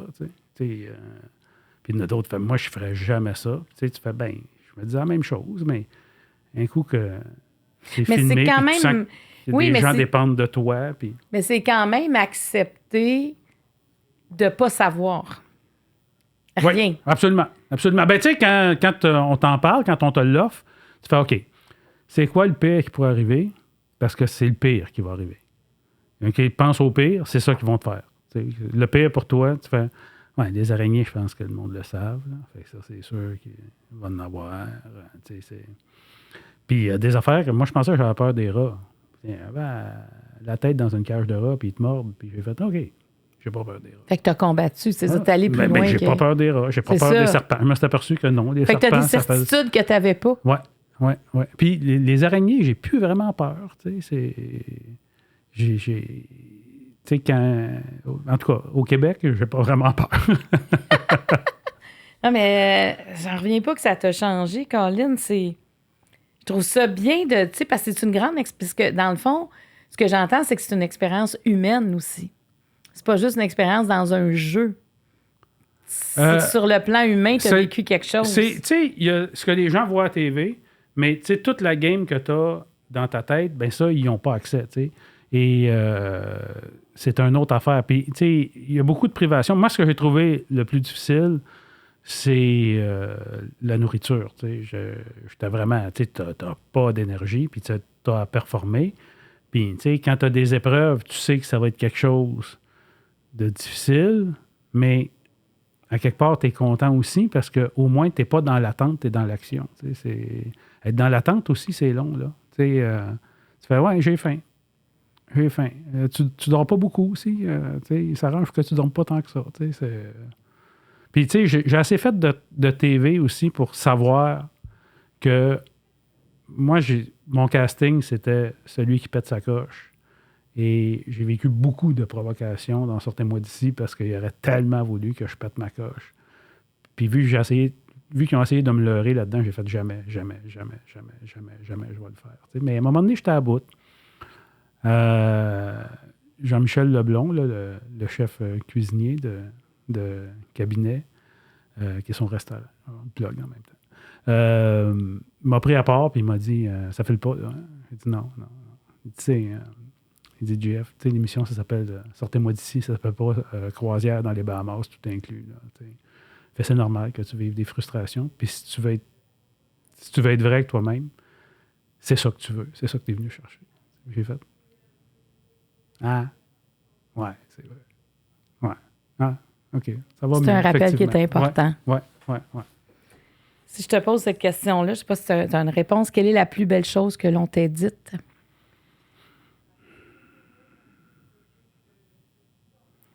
Ben, OK. Caroline, c'est pas tellement... OK. C'est pas que... c'est pas si hot que ça, mais tu sais, je me Ça n'a pas besoin d'être hot, c'est l'impact que ça a eu sur toi. Mais je suis obligé de te dire, non, mais tu vas voir pourquoi je suis hésitant à répondre. C'est quelqu'un m'a dit, hey, moi, je t'haïssais avant. Puis après ça, je t'ai vu à telle entrevue. Puis après ça, je t'ai vu à telle autre entrevue. Puis j'ai fait, crime, mais il est peut-être pas si cave que ça, ce gars-là. Puis après ça, je t'ai vu faire telle affaire. Puis j'ai fait, crime, mais non, je pense que je l'aime bien. Puis il est hot. Puis tu sais, je t'allais te voir en show. Puis j'ai bien aimé ça. Puis tout ça. Puis ça, c'est probablement l'affaire que j'admire le plus chez l'être humain. C'est d'avoir du jugement. C'est correct de juger. Tu sais, je veux dire, c'est une bonne chose, le jugement. Tu sais, t'as des préjugés. Puis tout fait bien. C'est pas une mauvaise affaire d'avoir le préjugé qu'un ours, si tu le vois avec ses petits, de peut-être pas aller écrisser tes 2 doigts dans les yeux. Tu sais, tu as peut-être le bon préjugé. Tu sais, mais d'arrêter son jugement, ça, je trouve ça stupide. De jamais prendre... De pas évoluer. Oui, de faire... OK, moi, j'ai eu ce jugement-là, puis je le tiens jusqu'au bout parce que je suis quelqu'un d'intègre. Tu fais, non, t'es quelqu'un de borné, t'es quelqu'un de stupide, t'es pas quelqu'un d'intègre. Si t'étais quelqu'un d'intègre, tu remettrais justement ton ego de côté, puis tu fais, j'ai peut-être jugé vite. Peut-être que ma première impression n'était pas la bonne. J'ai des choses qui me laissent croire que cette personne-là est peut-être pas comme je l'aurais vu. Puis des fois pour le mieux, des fois pour le pire. Mais tu fais, OK, c'est rare que c'est tout noir ou tout blanc. Puis je dis souvent la même affaire, puis ça c'est vrai pour à peu près n'importe quel sujet, je pense. C'est quand on n'aime pas quelque chose, c'est parce qu'on ne le connaît pas. T'sais, si tu n'aimes pas la danse, probablement tu ne connais pas ça, vraiment. Parce que si tu t'intéressais, tu apprendrais à plus connaître la danse, probablement que tu aimerais la danse. C'est déjà des fois d'être à l'écoute de quelqu'un, que ça change sa vie, la danse. Oui. Tu sais, d'avoir un ami, quelque chose qui parle de ça. Déjà, juste de voir ton ami aimer autant ça, tu te dis, il y a quelque chose là-dedans qui peut-être ne m'interpelle pas, mais qui est bon, là. Oui. Mais tu as raison, mais c'est la curiosité, des fois, je trouve, qui manque. Fait que, tu sais, c'est pas la plus belle chose qu'on m'a dit de me dire...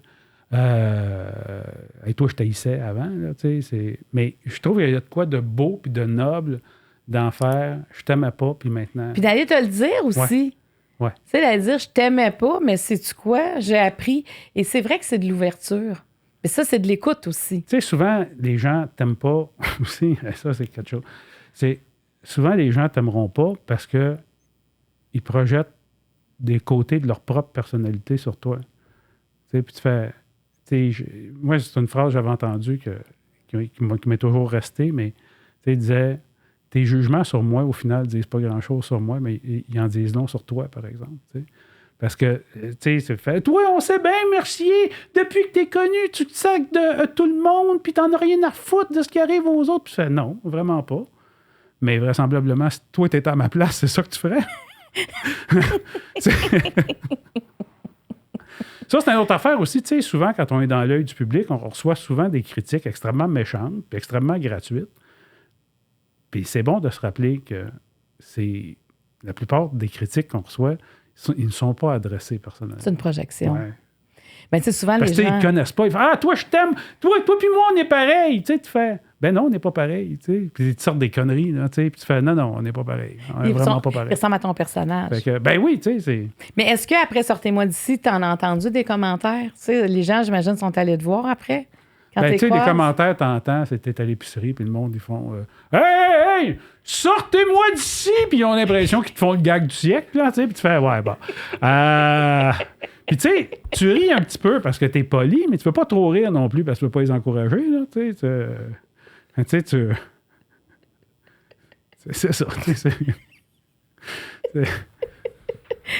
Puis ça crie, là, tu sais, ça crie là, dans le métro, puis t'es là, ouais, oh, Colin, ben oui, j'ai fait cette émission-là. La personne qui le sait pas, puis qui voit cette scène-là, doit se demander pourquoi on dit ça. Puis imaginer quelqu'un qui ne sait pas pantoute qu'est-ce que c'est, sortez-moi d'ici. Ouais. Mais en même temps, c'est comme une façon de vouloir te passer un message qu'ils t'ont vu, mais malhabile. Ben c'est ça. Ouais. C'est j'écoutais ça. Tu sais, ce qu'ils te disent, c'est j'écoutais ça, je t'ai trouvé bien bon. Puis, tu sais, ils n'ont pas le temps de tout t'expliquer ça. Puis, ils savent que tu lui donneras peut-être pas cette attention-là. Fait qu'ils font hey, sortez-moi d'ici! Tu sais, des fois, ils vont hey, je t'ai reconnu. Tu fais ben oui, désolé, c'était pas un concours. Fait que t'as pas de t-shirt. J'ai. C'est que. Mais qu'est-ce que tu veux dire à quelqu'un qui fait je t'ai reconnu? Ben oui. Moi, je t'ai pas reconnu. C'est comme, je sais pas, des fois, tu te le fais dire. Êtes-vous le vrai Jean-François Mercier? Oui, on dit. On t'a-tu déjà dit que tu ressemblais à Jean-François Mercier? Oui, ça. Ouais, puis il paraît, j'ai la même voix aussi. Mais ça, c'est des fois, les gens sont gênés, on dirait qu'ils savent pas trop Ouais. comment dire, comment approcher. Ben, tu sais, souvent, c'est arrivé, disons, dans une époque où j'étais plus jeune, là, tu sais, des filles viennent te voir puis ils font paraît que t'es connu. Moi, j'ai aucune idée t'es qui. Tu fais wow, c'est formidable. Tu te vantes de pas avoir de culture. Tu fais t'es vu dans le bye-bye, je t'ai vu, je sais que t'écris Bougon, puis tout, OK, c'est parce que, il y a 30 secondes, tu m'avais jamais vu, là, tu sais, tu savais pas j'étais qui. Tu sais, c'est parce qu'il a essayé de t'aborder, là, tu sais. C'est ça qu'elle allait te dire. Elle voulait t'inviter à prendre un verre, mais finalement, il y avait un petit Ben, c'est détour. ça, tu sais, tu fais, là, regarde, pose-les. Puis toi, tu ne laissais pas passer ça, là, tu faisais pas comme si tu voyais pas. C'est parce que le monde te le font tellement souvent. C'est comme s'ils se mettaient au-dessus. Moi, j'écoute pas à TV, fait que tu fais, wow, OK, tu te vantes de pas avoir de culture, c'est fou quand même, là. Tu sais, tu fais quoi d'autre, tu sais, pour être si meilleur que tout le monde, tu sais? Tu lis des bouquins, tu sais, c'est... Quand j'ai commencé en télé, Jean-François, moi, j'arrivais du monde de la politique, mais je travaillais, je dirigeais une école de musique, mais j'arrivais, entre autres, du monde du militantisme, de l'engagement. Ouais. Et pour moi, tu travailles en télé, tu écoutes forcément la télé. Tu sais, dans ma tête, c'est comme si tu t'impliques en politique, mais tu crois pas en politique. Tu fais pas de politique. Tu sais, c'était allé ensemble. Puis je me souviens que j'avais des gens à l'époque qui travaillaient dans la même équipe qui se vantaient de pas avoir le câble, ni de télé, ni rien. Puis pour moi, là, j'osais pas trop parler parce que j'arrivais, je marchais un peu sans pointe des pieds, mais je me disais, mais c'est qui ce monde-là? Qu'est-ce que tu fais autour d'une table où on prépare des émissions de télé où on veut parler au public? Tu sais, quand on a la chance d'avoir une audience à la télé, à la radio, en podcast, peu importe, c'est un privilège. Mais tu sais, écoute... Après ça, c'est qu'est-ce que tu dis? Mais il faut quand même que tu connaisses ton médium. Il y a des émissions que c'est une petite recherchiste de 18 ans qui... Ben, 18 ans, jeune. Une jeune recherchiste. Qui t'appelle, ou un jeune recherchiste qui t'appelle, puis il fait « Ouais, c'est ça. Puis toi, c'est quoi t'as fait? » Là, tu fais « Ben là, écoute, Google mon nom. Là, je sais pas. Écoute, j'ai pas le gout de répondre à ça. J'ai pas... j'ai pas le goût de te résumer 30 ans de carrière. On m'a appelé souvent pour me dire au début, bon, ben on cherchait une femme de 40 ans qui commençait à travailler à 40 ans dans sa vie. Là, je t'en faisais tromper de numéro. Là. Ben non, mais c'est pas ça, là. Toi, t'as commencé à travailler en télé. Mais non, c'est parce qu'il y a une vie aussi avant la télé. Là. Moi, j'ai commencé à travailler aux Fraises à 12 ans. J'ai tout le temps eu un emploi. J'ai dit, moi, ça fait 30 ans que je rêve d'avoir une année sabbatique, tu comprends? Mais je trouvais, des fois, les approches, c'est aussi l'appropriation de notre histoire, des fois, qui est déformée. Mais moi, je suis d'accord avec toi. La télé fait partie de notre culture. Et... tu sais, comme juste les nouvelles, les émissions de télé, l'humour. Tu sais, dans les séries, c'est notre humour. C'est notre façon de... Puis on a tellement de grands acteurs, de grands créateurs au Québec. D'encourager cette culture-là, c'est tellement important. Tu sais, c'est encourager du monde qui y travaille, là. Mais c'est... Aussitôt que tu tombes... Tu sais, c'est un peu ça aussi, le malheur des réseaux sociaux, c'est que tu sais, maintenant, les jeunes se mettent en scène eux-mêmes, ils prennent des selfies, ils deviennent leur propre non, ils n'ont plus vedette. besoin de chaînes de télé. Ouais. Ils sont leurs produits. Ils deviennent... Mais, tu sais, à quelque part, c'est la culture spécifique, mettons, une petite société comme le Québec, est condamnée à disparaître à ce moment-là. Tu sais, si les jeunes ne la reprennent pas, c'est comme... Tu sais... moi, quand j'étais au primaire, je savais c'était qui Janine Souto, tu sais. Moi, il y a des... Tu sais, les enfants de ma blonde ne savaient pas j'étais qui, là. Il était bien épaté que je connaisse Rachid Badouri.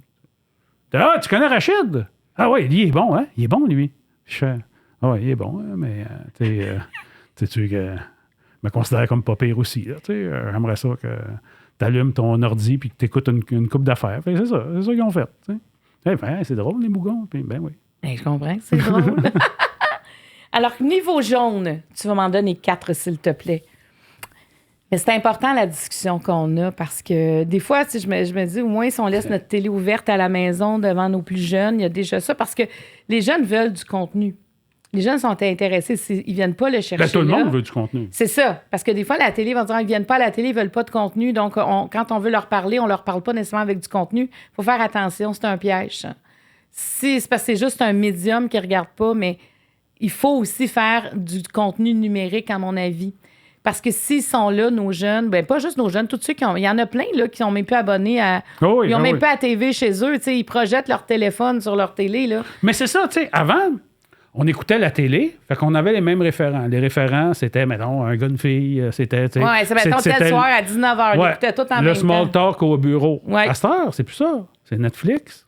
Oui. Tu sais, les référents ont changé. L'humour, là, tu sais, tu parles à n'importe quel jeune, là, c'est tous des humoristes américains qui Ouais, je connaissent, sais. tu sais. C'est pour ça que je trouve que le contenu numérique, jusqu'à quel point ça peut nous aider, au moins parce que les jeunes sont quand même les jeunes. Ceux qui n'ont plus de télé, parce qu'il y en a des moins en moins jeunes aussi qui ont plus rien à la maison, mais de produire. C'est moi, juste le podcast, là, je trouve que ça fait connaître. Il y a tellement.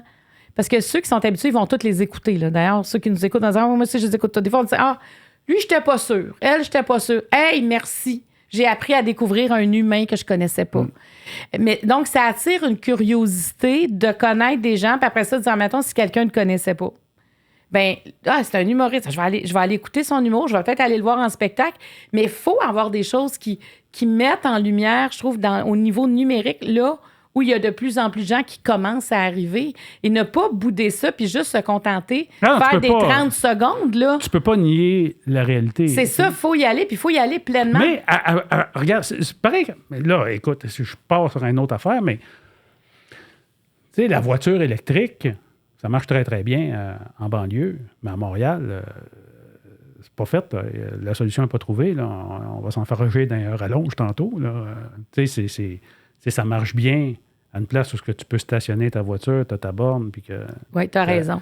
Tu as raison. À Montréal, les autos électriques, là, c'est le transport. Il va falloir que ça soit pensé autrement. Là. Le monde ne pourra pas avoir leur propre voiture puis leur propre espace de stationnement avec une borne. Puis tu sais, dans les pays du Nord, là, en Europe, là, ils ont fait ils ont mis en place beaucoup de mesures pour encourager l'achat d'une voiture électrique.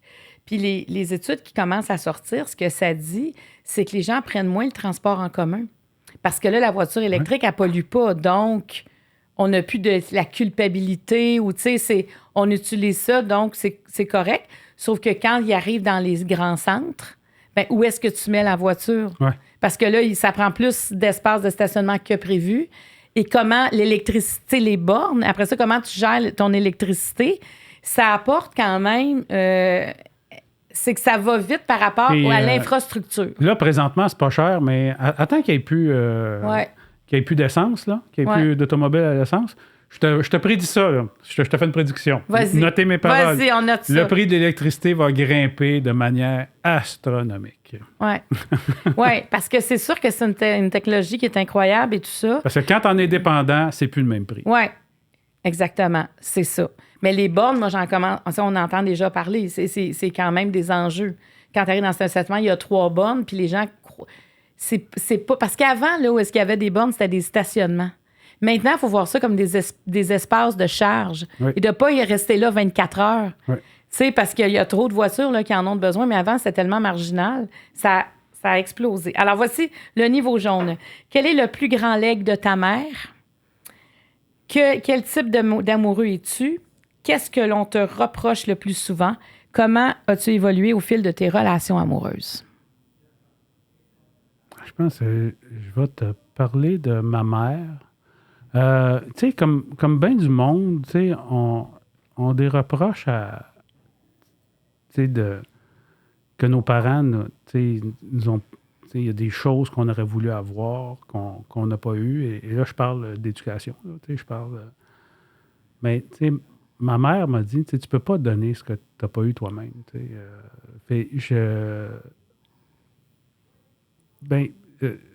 Ma mère, c'est beaucoup donné. Et elle a travaillé, elle croyait beaucoup à l'éducation. Fait, c'était quelque chose qui était extrêmement valorisé. Fait, je crois que j'ai appris à apprendre grâce à ma mère. C'est ma mère qui valorisait ça. Je savais que je faisais plaisir quand j'apprenais. Fait que je pense que c'est le plus grand legs qu'elle m'a laissé, l'amour d'apprendre. Puis tu sais, ça vient... Apprendre, ça vient aussi à douter. Là. Plus tu apprends de choses, plus tu remets de choses en question, plus il y a de choses que tu tenais pour acquis, que tu fais « Ah oui, OK, c'est pas nécessairement de même, ça se fait. »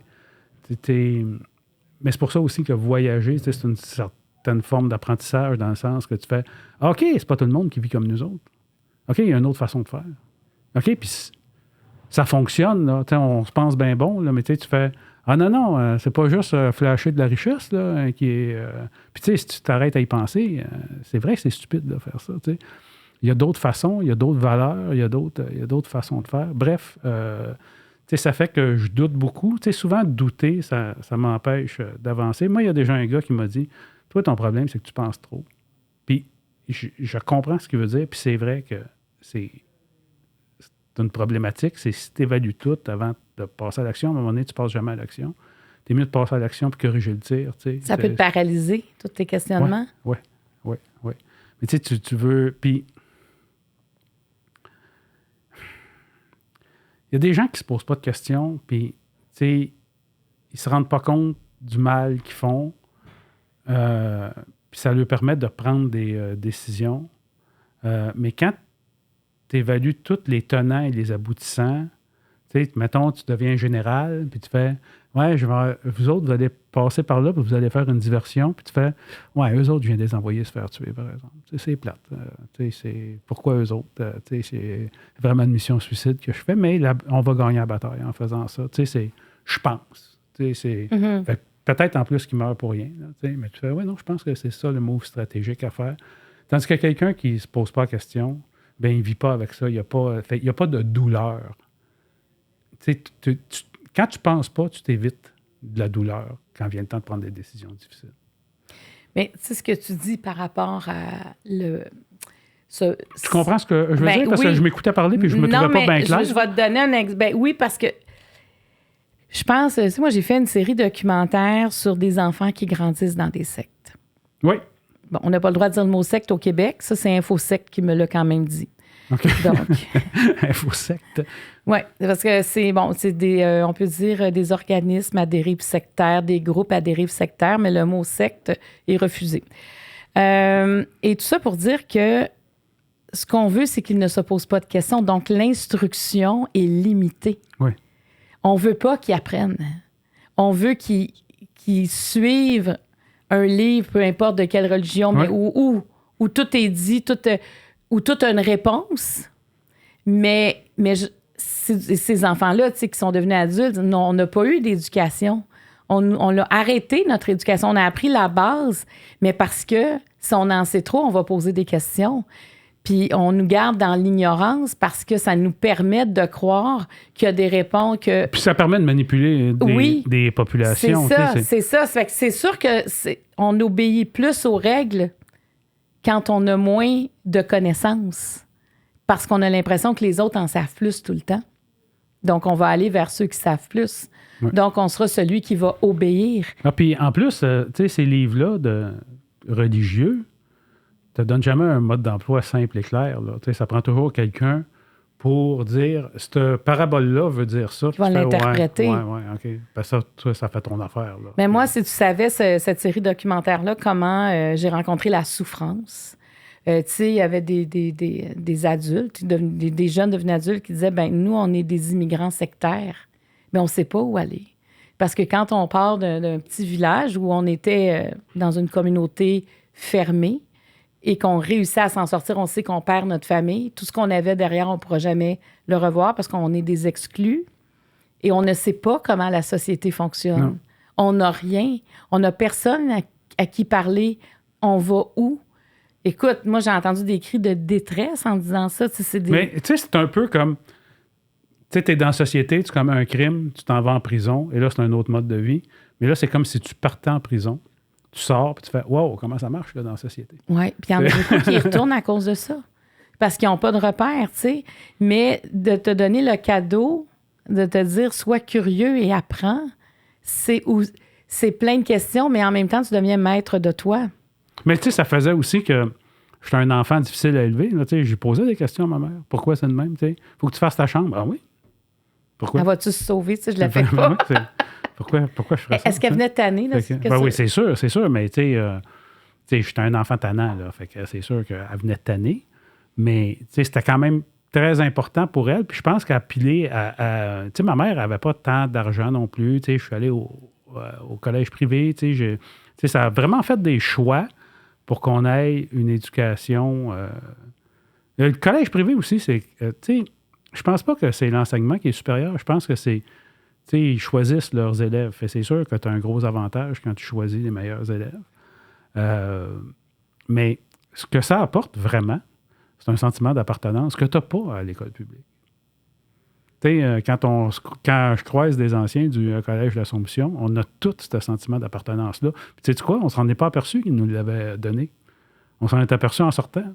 On fait, on appartient à... On est des anciens du collège. Tu sais. As-tu aimé ça, ce sentiment d'appartenance-là? Oui. Ben, c'est super important. Tu parlais de repères. Ça en est un. Oui. Tu sais, toi, Mercier, 147e cours. Le collège avait 147 ans l'année où je suis allé. 147e. As-tu fait tout ton secondaire, là? Oui, secondaire cégep. 147, parce que moi, j'étais allée 1 an. C'est pour ça que je me demande. Ah oui, OK. Moi, je pense que j'étais l'année après toi. OK. Ah. Oui. Mais tu vois, moi, j'étais moins à l'aise. 148. Ah ouais, j'étais 148. Tu étais 147, on s'est presque suivi. Alors, voici la prochaine question. Quel type d'amoureux es-tu? Ben, Caroline, il faudrait que je t'explique ma théorie de... Moi, quand quelqu'un me dit qu'il est romantique, je trouve que c'est quelque chose qui tue l'amour. Enfin, je te dirais pas que je suis un romantique et je t'explique pourquoi. Le romantisme, c'est une vision idéalisée de l'autre. Et tu peux jamais arriver dans la réalité à une vision idéalisée qu'on se fait de toi. Tu vas toujours arriver en dessous. Fait que le romantisme met la barre tellement haute que c'est sûr que tu te diriges vers une déception. Fait que je suis pas un romantique. Par contre, je suis quelqu'un d'attentionné. Puis il y a une grosse différence entre les deux. Et souvent, les gens vont dire « Ah, il est super romantique, il est attentionné. » Tu fais « Non, je ne suis pas romantique. Je suis réaliste et je mets pas ma conjointe parfaite. Je la mets pas sur un piédestal. Je ne mets pas une image tellement formidable d'elle qu'elle ne pourra jamais se rendre. Fait, je pense que j'ai une image réaliste et je l'ai choisie parce que justement, je trouve, pour moi, c'est important d'avoir une certaine forme d'admiration. Je pense que tu ne peux pas avoir d'amour si tu n'as pas une certaine forme d'admiration pour l'autre personne. T'sais. Puis c'est ça, je suis attentionné. Je sais que ça lui fait plaisir quand je prépare son café le matin. Puis je fais son petit café. J'essaie d'avoir des attentions et elle se sent vue et elle se sent respectée. Mais je ne pense pas que j'ai une vision romantique de l'amour. Fait, j'ai une vision assez pragmatique. Puis à quelque part aussi, je suis capable de mettre mon pied à terre. Puis, tu sais, peut-être que tu ne seras pas d'accord avec ce que je veux dire, mais tu sais, il y a une grosse... il y a un gros mouvement qui fait si on nomme les choses, après ça, on est correct. T'sais. Puis moi, je fais non. C'est pas parce que tu les as nommées que tu es guéri. Tu es juste nommé. Fait, il y a des choses que... Moi, ma blonde, elle questionne beaucoup. Ma blonde, elle a 3 bacs. Là, fait, elle questionne beaucoup. Elle a une formation en psychologie. Puis tu sais, des fois, je dis, hey, quand même que tu ne saurais pas. Ça serait vraiment pas grave. Là, c'est pas toi qui vas avoir à monter sur la scène. Fait quand même, tu ne saurais pas comment ça marche, ce monde-là. C'est pas grave. J'ai pas le goût là, de t'expliquer pourquoi telle chose se fait pas et pourquoi telle chose est comme ça. Puis, j'aime mieux travailler les choses. Fait je peux être plate. Je suis capable aussi d'être je m'en ai dire pas fin, mais c'est pas fin, mais d'être pragmatique puis de dire les choses comme je les perçois, mais je ne vivrai pas sa vie à sa place. Je pense pas que c'est à moi de la rendre heureuse. Je pense pas que c'est à... Je donne de l'attention, je l'aime, mais c'est pas à moi de la rendre heureuse. C'est pas ma responsabilité. Donc, ça te prend quelqu'un d'autonome. Absolument. absolument. Autonome, affectif aussi, sur le plan affectif. Ben, elle est beaucoup plus colleuse que moi, beaucoup plus démonstrative que moi. Accueilles-tu bien ça? As-tu de la facilité avec ça? Ben, de plus en plus... Écoute, je vais dire de quoi. Je sais qu'au Québec, ça passe très mal quand on dit des choses comme ça, mais moi, j'ai souvent... Quand j'étais plus jeune, je cherchais la personne qui allait me compléter puis que j'allais être heureux. Et maintenant, j'ai décidé... J'ai travaillé très fort et je te dirai pas tout ce que j'ai fait pour ça, mais je me suis dit, je vais devenir quelqu'un de valable, quelqu'un de désirable. Puis, je vais attirer la bonne personne, comme ça. Fait que je suis devenu extrêmement indépendant. Je suis quelqu'un d'assez rigide aussi. J'ai pas beaucoup de place au compromis. Là. C'est ça. Puis, si ça ne fait pas, il n'y aura pas beaucoup de compromis. Parce que moi, dans mes relations, quand on disait on faisait un compromis, c'était moi qui changeais de quoi, puis ma blonde ne changeait jamais rien. Là. C'était toujours... Puis, tu sais, il y a des affaires aussi, tu sais, puis ça, je les nomme, tu sais, la communication aussi, tu sais, ça va d'un deux bords. Mais tu sais, si tu me dis, crime, tu laisses tout le temps traîner tes affaires sur la table, puis tout, puis tu fais, ouais, OK, ben crime, je vais essayer de faire attention à ça. Et tu fais attention à ça, et il n'y a plus rien qui traîne sur la table. Il n'y a plus rien qui traîne sur la table. Puis à un moment donné, tu t'oublies. C'est une mauvaise habitude que tu as. Puis à un moment donné, tu laisses traîner tes clés sur la table. Puis, tes clés sont encore sur la table, puis tout. Puis, si tu ne vois pas tous les efforts que j'ai faits, puis que tu chiales à chaque fois qu'il y a un petit accro, puis que tu ne vois pas tout le bout que j'ai fait, pour moi, là, j'ai été parfait jusqu'à ce moment-là. On m'a jamais dit bravo, j'ai vu que tu avais fait... fait ça, c'est... Écoute, puis j'essaie aussi d'être cet amoureux-là. Quand quelqu'un fait de quoi, fait des efforts, je sais, pour me plaire et que je l'apprécie, je le nomme. Ça a beaucoup de force, ça. Tu fais, hey, je veux juste que tu saches. Je m'en suis aperçu que tu l'avais fait pour me faire plaisir. Merci. C'est pas passé inaperçu. Je vois que tu ne prends pas pour acquis. Puis je le nomme, ça a beaucoup de force. Et ça a beaucoup de force si tu le fais avec moi aussi. T'sais. Et à ce moment-là, quand tu me vois, je trouve que tu mérites d'être mon amoureuse. Fait que j'ai comme... Et c'est pour ça que je dis ça paraît mal, mais maintenant, je trouve que je suis quelqu'un qui mérite d'être aimé. Et je te dirais qu'il faut qu'une personne me démontre qu'elle mérite de m'aimer. Parce que j'ai fait beaucoup d'efforts sur moi-même. Puis toi, tu le démontres à ton tour absolument, aussi. Absolument. C'est ça, devenir une meilleure personne. C'est ça. Est-ce que tu es facile à aimer? Je pense que oui. Je pense que je suis quelqu'un... c'est bien difficile de dire ça, mais je pense que je suis quelqu'un de formidable. Je pense que, tu sais... même si tu parles avec mes ex, c'est mes ex. Ça s'est terminé. Je pense qu'ils vont dire que je suis quelqu'un qu'on tombe facilement amoureux. Ouais. Je pense que je suis quelqu'un... As-tu été blessé en amour? Ah ben oui, c'est sûr, comme tout le monde. Là. Tu sais, c'est... Tu sais, ça vient avec l'ouverture. Tu fais... Tu sais, à quelque part, c'est ça. Quand tu rencontres quelqu'un, ben, tu projettes le côté qui te fait bien paraître, puis tu laisses le reste. Puis au fur et à mesure que ça avance, ben, tu commences à te livrer un peu plus. Puis tu fais, ouais, puis des fois, puis là, tu sors des affaires moins hautes. Puis l'autre personne aussi, puis tu fais, non, écoute, si tu as tout ça, puis tu veux ça, moi, tu sais, ouais, OK. Puis tu te sens accepté même dans tes défauts. Ben, il y a une certaine ouverture. Puis quand ça arrive que tu montres des choses de toi, puis que quelqu'un rentre dedans puis qui t'écorche, tu sais, tu fais, ah ouais, OK. Fait que oui, j'ai été blessé en amour, comme tout le monde. Là. Je pense que ça vient avec. C'est ça que j'avais dit à ma blonde quand je l'avais rencontrée. J'ai dit, tu sais, on vient tous du marché de l'usager. Tu sais, quand tu achètes un char usagé, tu payes pour les comportements d'un ancien conducteur. Et by the way, je parle pas de voiture présentement. Là. Non, mais je comprends. C'est-à-dire que tes vieilles blessures peuvent remonter plus vite. Mettons, ta conjointe peut faire quelque chose, elle ne comprend pas l'importance que tu y accordes. Souvent, tu payes pour qu'est-ce que quelqu'un d'autre lui a fait subir, Ben pas oui, ce que toi, tu as fait c'est subir. ça. Fait que c'est important de communiquer dans ces moments-là.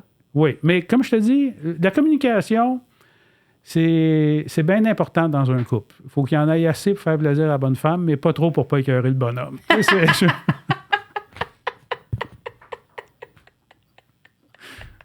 Mais, ouais, c'est ça. Ça, c'est comme un stéréotype, là, mais qui s'avère assez vrai. Ben, c'est pas devenu un stéréotype pour rien. C'est ça. Non, mais c'est... Puis tu sais, moi, je suis quelqu'un qui est souvent... Moi, je suis la première à l'utiliser, le stéréotype aussi. Moi, je suis souvent dans ma tête, tu sais, puis je fais... tu sais, ma blonde me parle, puis tu sais, elle me sort des affaires, puis je fais « Mon Dieu, c'est pas digne de ta profession de me parler de petits sujets comme ça. » Tu sais, je m'attendais à quelque chose de plus profond, tu sais, puis j'ai dit, tu sais, ça a l'air de rien, là. Là, je suis en train de rien faire, mais je travaille. Tu sais, je suis dans ma tête, je suis en train de passer des textes, je suis en train de penser à des idées, de gags, ou peu importe. Tu sais. Elle fait, mais comment tu veux que je le sache? Ben, c'est ça, je te le dis. Là. Fait qu'arrête, là. Parle-moi plus. Je te le dis, là. Comment tu veux que je le sache? Je viens de te le dire. Puis tu continues de parler. Est-ce que c'est une longue relation, cette relation-là? Non. OK, c'est récent, là. Oui, moi, on a fêté nos 1 an au mois de... le 24 mars. Je pense que je suis dedans. Le 24 mars, on a fêté nos 1 an qu'on s'est rencontrés. Et comment tu te sens dans cette relation-là? Ben, je me sens bien, écoute. Tu sais, les deux, on est blessés, on avance tranquillement là-dedans. Tu sais, on n'avance pas au rythme des autres, on avance au nôtre. À votre rythme. Mais ça va bien, tu sais. Puis tu sais, moi, je me suis souvent fait reprocher ma peur de l'engagement, mais moi, j'ai peur de l'engagement parce que je tiens ma parole. Tu sais, le monde qui n'a pas peur de l'engagement, c'est sûr, ils ne tiennent pas leur parole. Fait qu'ils n'ont pas peur de s'engager, ils débarquent. Ils débarquent quand ça ne va pas. C'est-à-dire que toi, quand tu t'engages, c'est... Tu t'engages pour le meilleur et pour le pire. C'est ça. Je te garantis, probablement le pire, tu vas avoir. Si on te sent engagé, que tu fais, moi, je vais être là pour le meilleur et pour le pire, tu fais, OK, tu vas avoir le pire, toi. Toujours ta vision qui arrive. Maintenant, niveau rouge, tu vas en piger 3, s'il te plaît. Fait que vous êtes quand même comme dans une espèce de lune de miel du couple. Oui, si tu veux dire si on a encore du sexe, oui. Oui, c'est ça, parce que... mais c'est parce qu'il y a encore beaucoup à découvrir chez l'autre, après 1 an quand même. Écoute, ça faisait pas longtemps qu'on s'était rencontrés, et c'est pour ça qu'on est en couple, c'est pour ça qu'on s'est mis à sortir ensemble. Elle dit, tu sais, tu me connais pas, dans le fond, puis j'ai dit, probablement tu vas être d'accord avec ce que je vais te dire. J'ai dit, c'est vrai, je te connais pas, mais je te connais, tu sais. On avait l'impression que ça faisait longtemps qu'on se connaissait la première fois qu'on s'est joué. T'étais bien avec elle. Oui, c'est ça. Vous étiez bien ensemble. Oui. Ça, c'est une grande réponse à la suite. Oui. Quel est ton rapport avec la mort?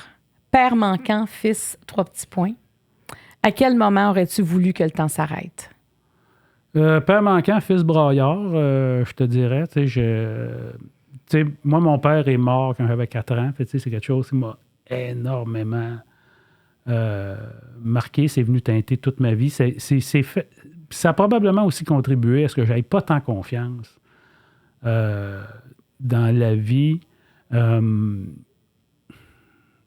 me suis toujours demandé quelle personne j'aurais été si j'avais connu mon père plus.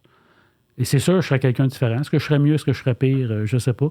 Mais je serais quelqu'un de différent. Je serais probablement quelqu'un de plus fonceur. Écoute, moi, j'ai eu la chance de rencontrer le meilleur ami de mon père. J'avais été faire un show à Québec, puis mon père vient de Sainte-Agathe, comté de Lotbinière, donc pas loin de Québec. Et sa fille a dit, hey, mon père va être là, puis tout, puis il aimerait ça te voir après le spectacle. Puis je fais, ah ouais, God, tu sais, c'est... Autant ça peut être le fun, ces affaires-là, autant ça peut être très lourd. Tu sais. Puis j'ai fait, hey, je ne sais pas c'est quoi ces attentes. Mais regarde, je l'ai rencontré et ce bonhomme-là connaît mon père comme moi, je ne l'ai jamais connu. Il me parlait il m'a raconté c'était qui mon père. Puis évidemment, c'est pas... Il n'avait pas la même vision de mon père que de ma mère. Il m'a raconté des mauvais coups qu'il faisait quand il était jeune, que mon père faisait des concours d'hommes forts. Puis tu sais, j'ai fait, non, oui, ma mère m'a dit ça. Tu sais, j'ai vraiment été content, puis et à un moment donné, écoute, je vais comme ça. À un moment donné, il m'a dit « Hey, je m'excuse. » Puis il pleurait. Puis il dit « On voyait qu'il était essoufflé, ton père. Mais tu sais, dans le temps, on disait « Ben, il était essoufflé, tu sais. Et si je m'excuse, je ne savais pas qu'il était pris du cœur. On ne savait pas. Puis tout. Puis je dis « Mais non, tu peux pas le savoir, tu sais. C'est... » Puis il s'excusait, tu sais. Il m'a raconté toutes sortes d'affaires, tu sais, ça. Écoute, à un moment donné, il est en train d'écouter l'émission Un gars, une fille. Puis il dit, je ne savais pas, moi, que toi, t'étais là-dedans, tu sais, puis tout. Puis il dit, à un moment donné, j'écoutais ça. Puis il dit, t'es apparu. Puis j'ai fait, ah! Je suis venu blanc comme un drap. Puis j'ai fait, je viens de voir le fantôme de Jacques. Puis je ressemble pas à mon père. C'est ça qui est fou. Je ressemble pas à mon père, physiquement. Fait, tu sais, j'ai fait, ah, ouais, OK. Il m'a raconté que quand il était jeune, il y avait un bonhomme qui faisait toujours des coups, puis le bonhomme, il pognait un air après, puis à un moment donné, il avait attaché une chaîne après la boule de son pick-up au bonhomme, puis l'autre bout de la chaîne après sa galerie. Puis quand ils sont partis, il est embarqué dans son pick-up pour leur courir après, puis il a tout arraché à la galerie puis la devanture de sa maison. Écoute, ils ont tellement trippé.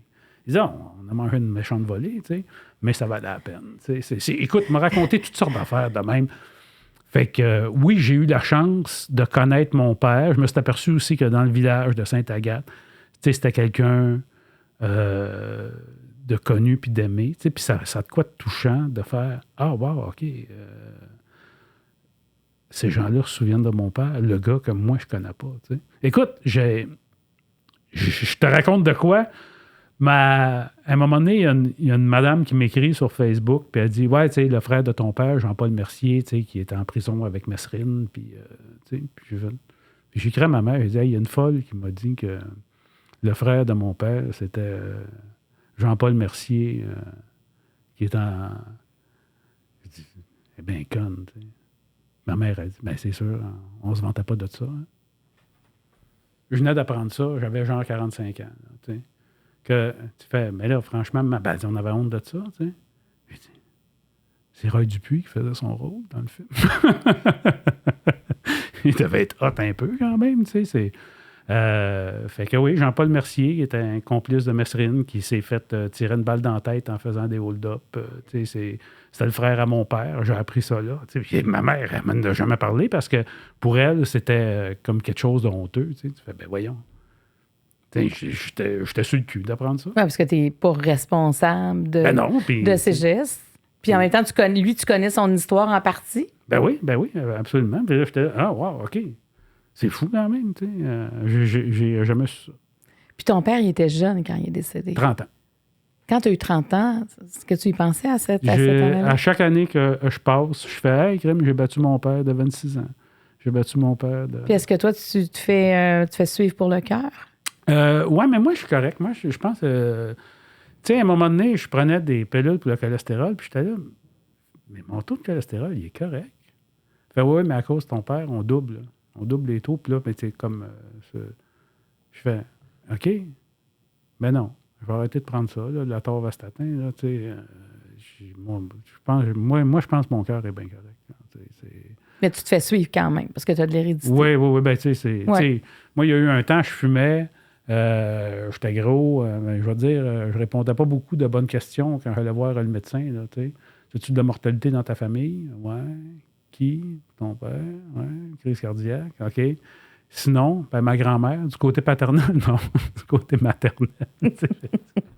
Ouais, c'est ça. Je fumais, j'étais sédentaire, je mangeais pas bien. Je répondais pas grand-chose. Tu as changé ta vie. Tandis que là, tous mes indicateurs de santé sont bons. Est-ce que le fait de parler de ton père avec son ami, ça a soulagé quelque chose? Absolument, absolument. Mais ce qui m'a surtout touché, c'était de voir comment est-ce qu'il était resté loyal à mon père. C'est peut-être niaiseux, mais je n'avais parlé. On avait fait une émission ensemble. Il y avait Yannick Demartino aussi qui était là. Oui. Quand ton père meurt comme ça, tu sais que c'est pas de sa faute, mais tu en veux quand même. Tu fais un crime, tu mets des enfants au monde, puis après ça, tu t'en vas mourir. C'est complètement... T'es pas fort, c'était pas ta meilleure.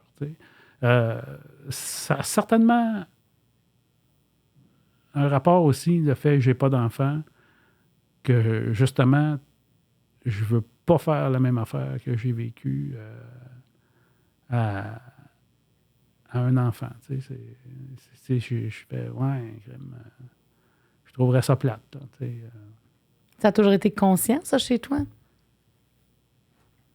Ben oui et non. Tu sais, je passe pas ma vie en ayant peur de mourir, mais tu sais, quand Mais d'avoir un j'avais des enfant... étourdissements puis tout, j'ai fait un crime, j'ai bien fait. Hein? J'ai bien fait, non, tu regardes, je le laisserai dans la merde. Puis, tu sais, ben dans la merde. Mais d'avoir Mais des pas de enfants, père, tu sais.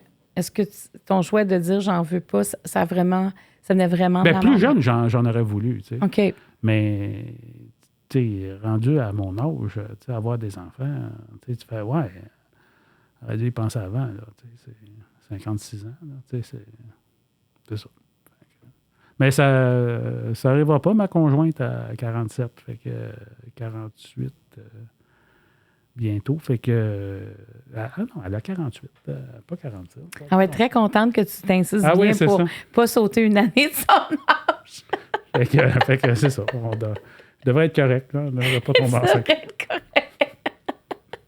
Mais si ça arrivait, tu pourrais quand même être encore papa, toi, à 56 ans. Tu sais, c'est l'avantage Ouais, des hommes, mais c'est derrière toi. Tu sais, moi, j'ai été élevé par mon grand-père. On avait une maison bigénération, tu sais. Puis ça aussi, c'est une autre affaire. Moi, ma mère, elle travaillait parce qu'il fallait qu'elle nourrisse sa famille, parce que le soutien de famille était décédé. Fait que c'est mon grand-père et ma grand-mère qui nous élevaient. Puis, tu sais, tu es élevé avec des valeurs à l'ancienne qui n'ont pas vraiment de correspondance dans ton monde. Puis moi, si j'avais un enfant, je sais que les valeurs que je leur transmettrais n'ont pas de correspondance dans le monde qu'ils ont. Tu sais, moi, je suis encore à l'ancienne. Là, tu sais, moi, je suis resté stallé qu'il y avait deux sexes. Là, tu sais. Non, mais tu comprends? Je suis pas... Je comprends, on a le même âge. Je fais... Tu sais, oui, il y a des différentes orientations sexuelles, là, mais tu sais, à un moment donné, tu regardes ça et tu fais... Honnêtement, je comprends pas. Ça veut pas dire que j'ai de l'aversion pour ça. Mais, tu sais, honnêtement, je comprends pas. Fait, je peux pas expliquer à un enfant quelque chose que je comprends pas moi-même. Tu sais, je suis pas dans... Tu penses qu'il y aurait un écart, là? Ah, crime, oui, c'est sûr. C'est ça, là. Puis, tu sais, regarde, je veux juste te donner un exemple, te dire à quel point je suis un vieux moron. Mais, tu sais, mettons, la fille de ma blonde a dit « Hey, on peut s'habiller comme on veut. » Tu sais, tu fais « Oui, tu peux t'habiller comme tu veux. » Mais il y a une affaire qui reste, c'est des épais. Et ils les empêchent pas de rentrer d'un bar, ils les empêchent pas de rentrer d'un spectacle, puis tout. Puis quand tu t'habilles comme ça, tu t'attires l'attention des épais. Mais oui, tu as raison. Dans un monde idéal, tu pourrais t'habiller comme tu veux, puis tout. Mais, Colin, pourquoi aller attirer l'attention de ces épais-là? Pourquoi... Parce que tu parles de s'habiller sexy. Oui. Pourquoi pas être plus humble, puis tout? Puis, hey, droit de m'habiller comme je veux. Tu fais, ouais, mais pourquoi vous voulez tous vous habiller de la même façon? Pose-toi cette question-là aussi. Il y a un côté protecteur dans ce que tu dis. Absolument. C'est ça, là. C'est de la protéger. Mais tu sais, tu fais, dans un monde idéal, oui, tu peux t'habiller comme tu veux. Dans la réalité, ça vient avec des failles. Puis oui, il y a des épais. Puis oui, il y a des trous de cul. Puis oui, il y a des enfants de chienne. Puis tu fais, Colin, puis tu peux pas être là pour tout surveiller. Là, tu peux pas... Fait que tu fais, vu qu'on peut pas tout surveiller, tu sais, si tu veux protéger quelqu'un aussi, il faut que cette personne-là t'accorde une certaine autorité sur elle. T'sais. Puis aujourd'hui, ben, c'est complètement rejeté. Là, je veux dire, je veux dire, un père protecteur, là, c'est un cave. Là, le monde font, ben non. Elle a le droit de faire ce qu'elle veut. Tu fais, ben oui, elle a le droit de faire ce qu'elle veut, mais j'aimerais ça qu'on me donne cette autorité-là. Comme ça, justement, on n'aura pas besoin de la réparer si jamais elle se fait casser. Bref. Mais je comprends ton côté protecteur. Ben oui, tu sais, regarde, je sais. C'est ça. C'est pas toi qui comprends pas. Non, mais je sais, mais je comprends aussi. Puis tu sais que ça part d'un bon fond. Mais tu sais, en même temps, ça a traversé toutes les époques. Parce que moi, quand j'étais jeune, j'avais aussi un père protecteur de... Mais c'est parce que là, il y en a qui vont vous regarder, les filles. On partait à la discothèque. Nous, c'était une discothèque. Puis c'est vrai qu'on était aussi... on n'avait pas tant de pudeur. Je dirais, tu sais, on s'habillait... on mettait nos courbes en valeur, nos formes. Ben oui. Mais on n'était pas... Pas qu'on était... je pense qu'on ne comprenait pas le danger, la conscience. Oui, tout à fait. Tu sais, c'est quand tu en prends conscience que tu dis, OK, mais c'est lourd aussi de prendre conscience de tout ça. Puis tu sais, c'est pas nécessairement des petits gars méchants ou désaxés, là. C'est juste des gars maladroits, des gars, tu sais, présentement, des gars élevés avec le porno comme éducation sexuelle. Tu sais, tu comprends? Oui, tu fais, hey, mais la série... j'ai-tu le goût que ma fille, tu sais, j'ai pas d'enfant, mais tu sais, j'ai-tu le goût que ma fille, sa première relation sexuelle, ça soit avec quelqu'un qui a été éduqué avec du porno? Fais ça, les femmes aiment ça. Tu fais, Mais tu sais, Fugueuse, c'est une série qui était présentée à TVA. Maintenant, elle est sur Netflix. Fugueuse, moi, je me souviens, quand c'est sorti, ça m'a vraiment permis, avec ma plus jeune, on regardait ça ensemble, et de ne pas être comme, tu sais, vue comme moralisatrice. Dire, regarde ça, là, c'est la réalité. Puis ça a marqué aussi, cette série-là a marqué pas pour rien, parce que c'est un moyen de communiquer aussi avec nos jeunes. C'est un moyen aussi pour plusieurs jeunes de le regarder sans se faire dire « fais pas ça ». Parce que, tu sais, l'adolescence, on le sait. Quand on nous dit, on rejette tu formes l'autorité. ta propre personnalité. Ben oui. Fait que donc, Ben tu oui. rejettes celle de tes parents parce que, tu sais, mais moi, je vais dire... t'as pas beaucoup de valeurs différentes de tes parents. Non. Tu sais, on fait « moi, je suis pas comme mes parents », mais tu sais, quand tu regardes ça, mais on t'as a les valeurs. mêmes cycles, là. Tu sais, de crainte, de peur, de... Hey, tu m'appelles, là, après, tu t'en viens pas en transport en commun à telle heure, tu m'appelles, puis là, elle t'appelle pas. Et moi, là, des nuits blanches à m'inquiéter, tu sais, puis à dire, moi, je l'ai faite à mes parents, c'est épouvantable. Tu sais, je me dis, comment ça que j'ai pu... Tu sais, ça va avec l'âge. Mais ouais, tu penses pas au danger. Non, je comprends, c'est stressant. Tiens, 5 questions. Il y en a 6, tu m'en donnes 5, tu vas en choisir une. Fait que c'est pas pire, le niveau Eros. Oui, mais c'est pas... Ça t'inquiète pas? Non. Qu'est-ce qui t'allume chez ta partenaire? Es-tu confortable dans la sphère de l'intimité? Préfères-tu séduire ou te faire séduire? C'est celle-là, les deux autres? Ouais. Qu'est-ce que tu aurais aimé savoir sur la sexualité à 20 ans? Quelle importance accordes-tu aux préliminaires? Fait que t'en as de tous les degrés. T'en choisis juste une dans ce niveau-là. Préfères-tu séduire ou te faire séduire?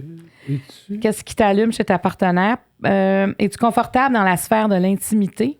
Qu'est-ce que tu aurais aimé savoir sur ta sexualité à 20 ans? Quelle importance accordes-tu aux préliminaires? Est-ce que je suis confortable dans la sphère de l'intimité? C'est celle-là que je vais prendre. Parce que je ne suis pas si confortable et je crois que c'est ça qui rend l'intimité plaisante. C'est justement le risque de te faire rejeter. Tu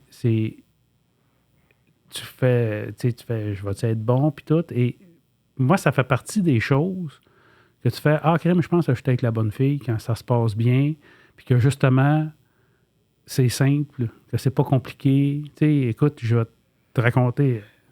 Tu vois, c'est vraiment stupide, mais ça dit tout. Tu sais, c'est...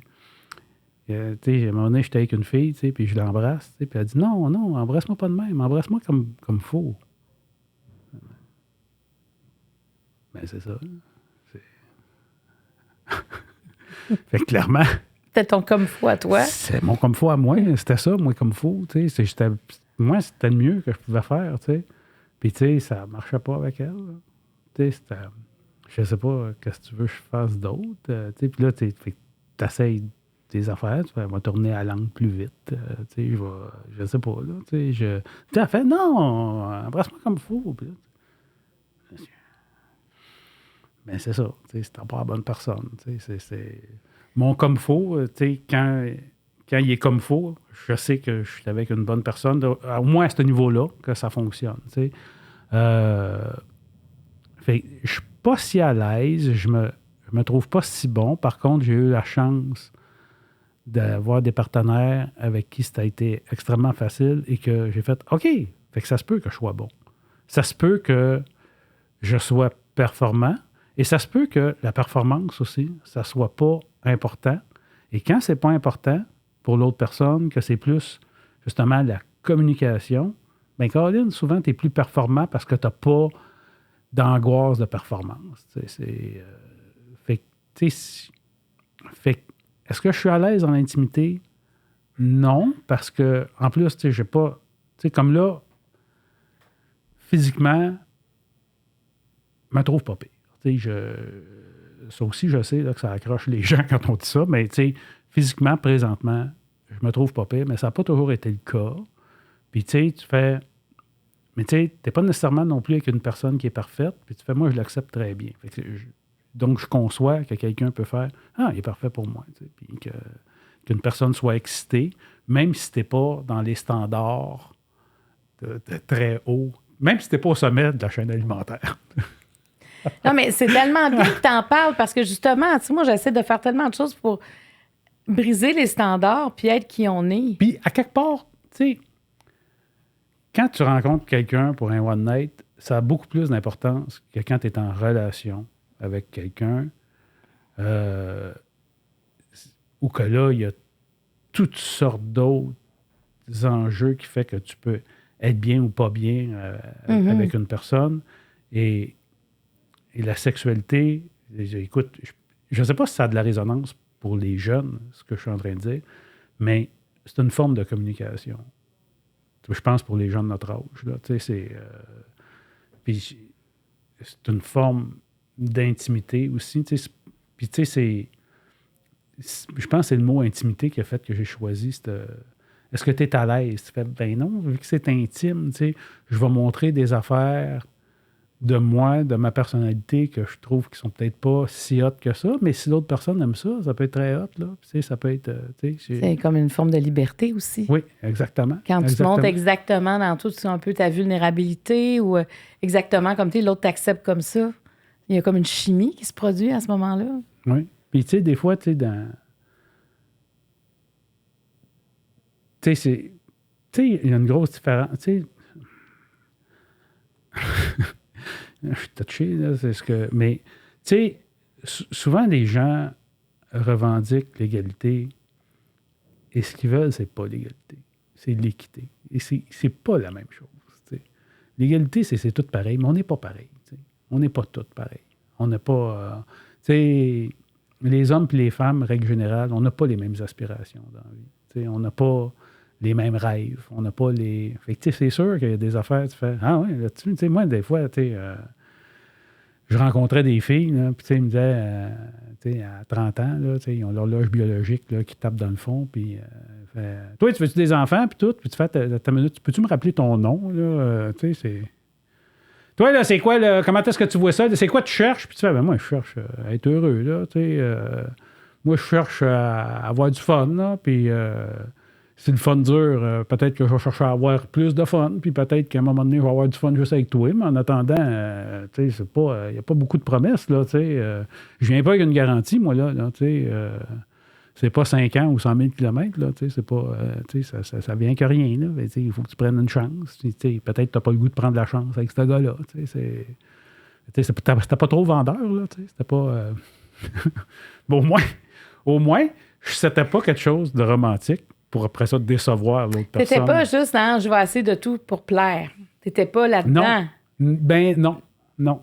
Puis tu sais, il y a aussi, tu sais, à un moment donné, si on se parle réalistement, il y a des filles que, tu sais, mettons, j'allais aborder, puis qui faisaient, hey, il y a du front, lui, avec ce look-là, d'aborder une fille comme moi. Tu fais, ouais, effectivement, tu sais, mais... T'sais, la réalité, c'est que ça a déjà marché. Fait que, je fais, ben, on va l'essayer. Mais il y avait beaucoup quelque chose par rapport à l'apparence dans ce que tu dis. Là. Mais il y a, tu sais, OK.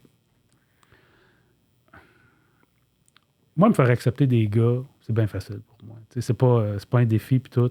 Moi, mes êtres humains préférés, c'est les femmes. Puis moi, j'aurais aimé ça être accepter des femmes. J'aurais aimé ça être, comme être l'ami gay, mais qui couche avec. Là, ça a toujours été un défi, puis ça a toujours été difficile pour moi. C'est une bébite qui me fait peur, qui a été dur à apprivoiser, qui a été dur à comprendre aussi, tu sais, puis, tiens, quelque part, on est bien semblables, mais bien différents aussi, tu sais. Fait que, oui, tu sais, puis à un moment donné, tu fais, ben si tu prends pas de chance, il arrive à rien, tu sais. Mais ça te valorise. Ça t'a valorisé. Oui, puis à un moment donné, j'ai eu beaucoup, j'ai couché avec beaucoup de filles parce que je pensais que c'était pour réparer quelque chose à l'intérieur de moi, que c'était pour me donner de la valeur, puis ce trou-là, il est sans fond, tu sais, ça l'a pas rempli, puis à un moment donné, ben, tu fais, non, ça va prendre d'autres choses, là, tu sais. Puis c'est vraiment là que j'ai fait, non, je vais travailler sur moi-même à la place, je vais le faire tout seul, je vais essayer de trouver un moyen pour apprécier cette personne-là puis de devenir quelqu'un que je pense qui est valable et je pense que ça va attirer une personne qui est comme moi. Fait que c'est ça. Et ça a l'air un peu banal ce que je dis, mais c'est une façon de renverser les choses qui a changé mon rapport avec les femmes aussi. Tu sais, moi, quand j'étais plus jeune, honnêtement, j'étais bien en réaction contre les femmes. Moi, te dire, là, tu sais, j'étais en tabarnak, puis j'étais là, ben là, regarde, ça pense tout croche, puis ça arrive au même résultat. Fait qu'ils ne changeront jamais, tu sais. Tu vois-tu à quel point j'étais seté pour être malheureux, j'étais frustré, ils disent ça, ils disent qu'ils veulent avoir ça, mais ils sortent avec ces gars-là. Tu sais, tu fais, ben oui, regarde, tu sais, on a toutes nos contradictions, on a toutes nos façons... Tu étais frustré contre quelque chose qui était inaccessible. Oui, écoute, regarde bien ça. Je lis dans la couverture du Elle Québec que les femmes aiment le sexe. Puis tu fais, oh wow, c'est venu me chercher. Tu fais, OK, ça veut dire que c'est le sexe avec moi qu'ils n'aiment pas. Parce que moi, je n'en trouve pas de filles pour coucher avec moi, là, tu sais. Ils aiment le sexe, mais pas avec moi, clairement, là. Parce que... Fait que tu t'appropriais. Absolument, complètement. Absolument. Fait, tu sais, j'étais beaucoup en réaction. Quand j'ai commencé à traiter ça avec humour puis à m'amuser des différences, ça a déjà tout changé mon rapport par rapport aux femmes. Tu sais, écoute, je vais te raconter de quoi. C'est une anecdote vraiment banale, mais qui, moi, a eu beaucoup de... À un moment donné, j'avais rencontré une fille dans un bar, avant un show dans un bar. Puis, j'avais dit, ben, une fille comme toi, c'est sûr, ça ne voudrait rien savoir d'un gars comme moi, parce que je suis trop laid. Puis elle avait dit, non, je voudrais rien savoir de toi, mais pas parce que t'es trop laid. Elle dit, je te le dis, là, mais tu sais, elle dit, probablement que ça va te faire chier, ce que je vais te dire, mais elle dit, tu sais, quand je t'ai vu, je t'ai trouvé pas pire. Elle dit, je t'ai trouvé homme, puis tu sais, c'est le genre de gars que j'aime d'habitude, tu sais. Mais elle dit, ton attitude défaitiste puis loser, ça ferait que... Elle dit, moi, je suis quelqu'un de bobli, puis elle dit, j'ai comme l'impression que tu m'éteindrais. Puis je vais dire, ben, c'est ça, c'est une conne. Tout. Mais n'empêche que ce qu'elle m'a dit, ça a fait du chemin dans ma tête. Puis j'ai le temps qu'elle avait raison. Tu sais, c'est tellement tout aussi dans l'attitude, puis tu sais, c'est juste d'avoir cette attitude-là, comment ça te rend laid. C'est que l'attitude que tu avais, tu provoquais la réaction que tu voulais, ben oui, que tu t'imaginais. Ben oui, tu mettais tout sur un plateau d'argent. Ils disent, tu sais, les femmes aiment ça, les hommes qui ont confiance en eux autres. Ben, j'avais confiance. J'avais confiance qu'elle allait me rejeter, tu sais. Puis t'allais lui dire. Ben oui, c'est ça, tu sais.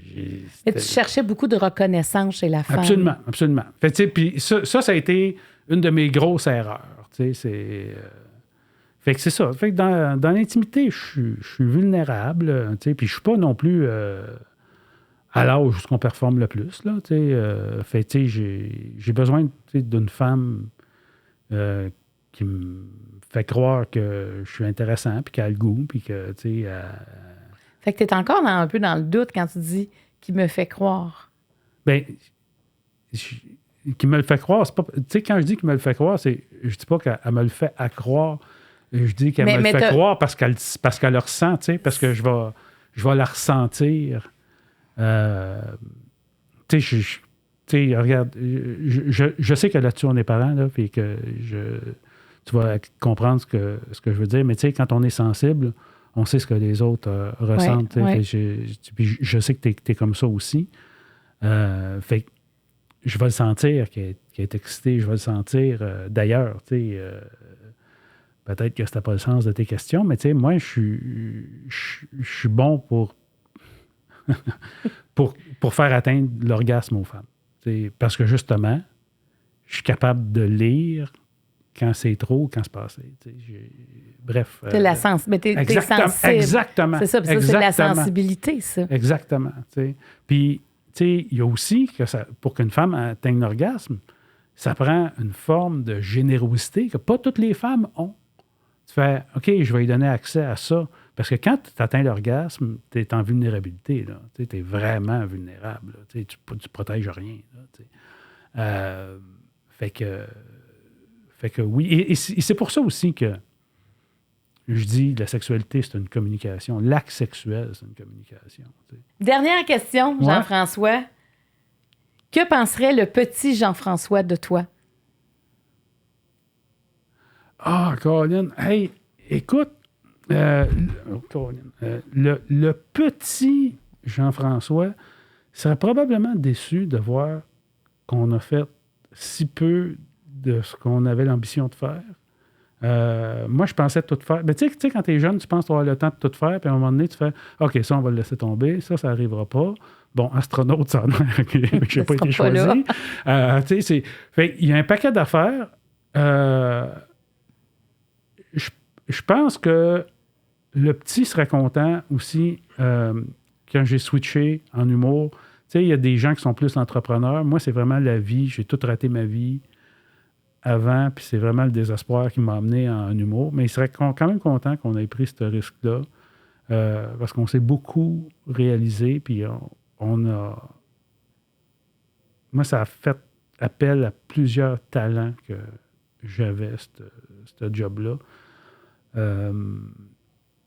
Fait ça m'a comblé. Fait, je pense qu'il serait content aussi de la réussite là, qu'on a eue, puis de l'évolution. Parce que ça n'a pas été facile tout le temps. Là, c'est ça. Je pense qu'il serait content de voir l'homme qu'on est devenu. Puis que... Tu sais, moi, quand à un moment donné, je pensais que j'avais le cancer du cerveau, pour revenir à ça, ça a été quand même une de mes pensées. J'ai fait, tu sais, au moins, je suis content de l'homme que j'ai été. Il faut que ça s'arrête à un moment donné. J'aurais préféré que ça ne soit pas là. Puis là, finalement, ça ne sera pas là. Mais tu sais, tu fais... je suis quand même content. J'ai eu... tu sais, comme... la tourne des Cowboys fringants, là, avec Carl Tremblay, là, qui ont sorti il n'y a pas longtemps, là, la fin du show. Puis tu fais, tu sais, je peux pas me plaindre, là, ma vie a été plus haute que la vôtre. Puis tu sais, c'est vrai, d'une certaine façon, tu sais, je comprends exactement ce qu'il veut dire. Tu sais, en tout cas, a été plus vu, plus célébré, plus...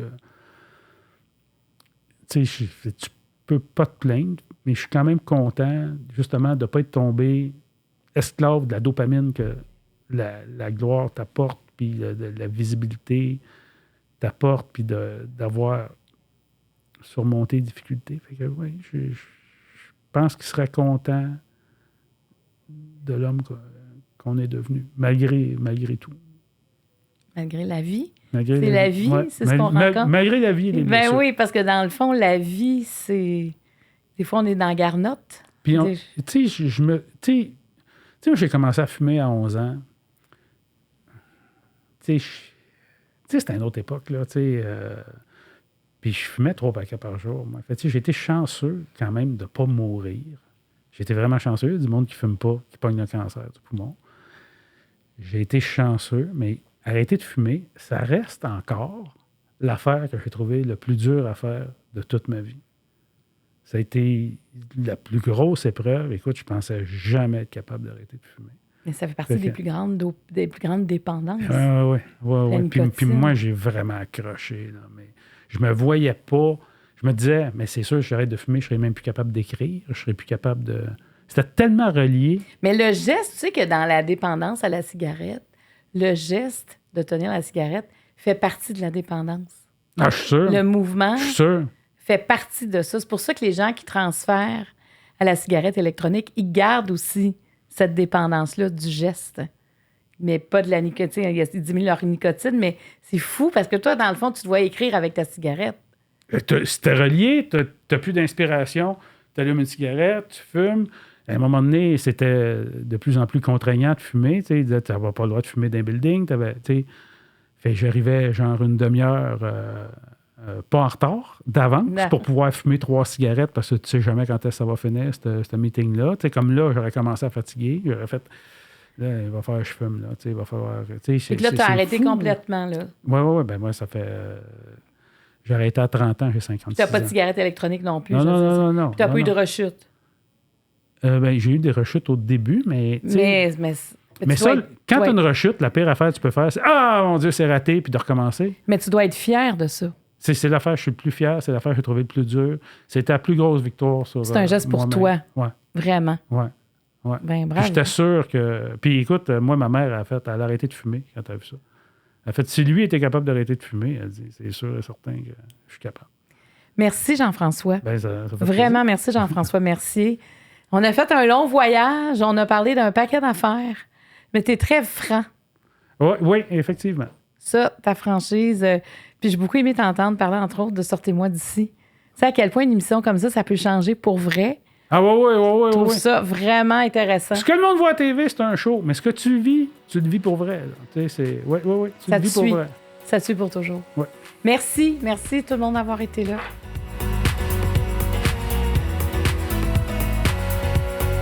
Cet épisode était présenté par Karine Jonca, la référence en matière de soins pour la peau au Québec. Le jeu de table Ouvre ton jeu est disponible partout en magasin et sur randolph.ca.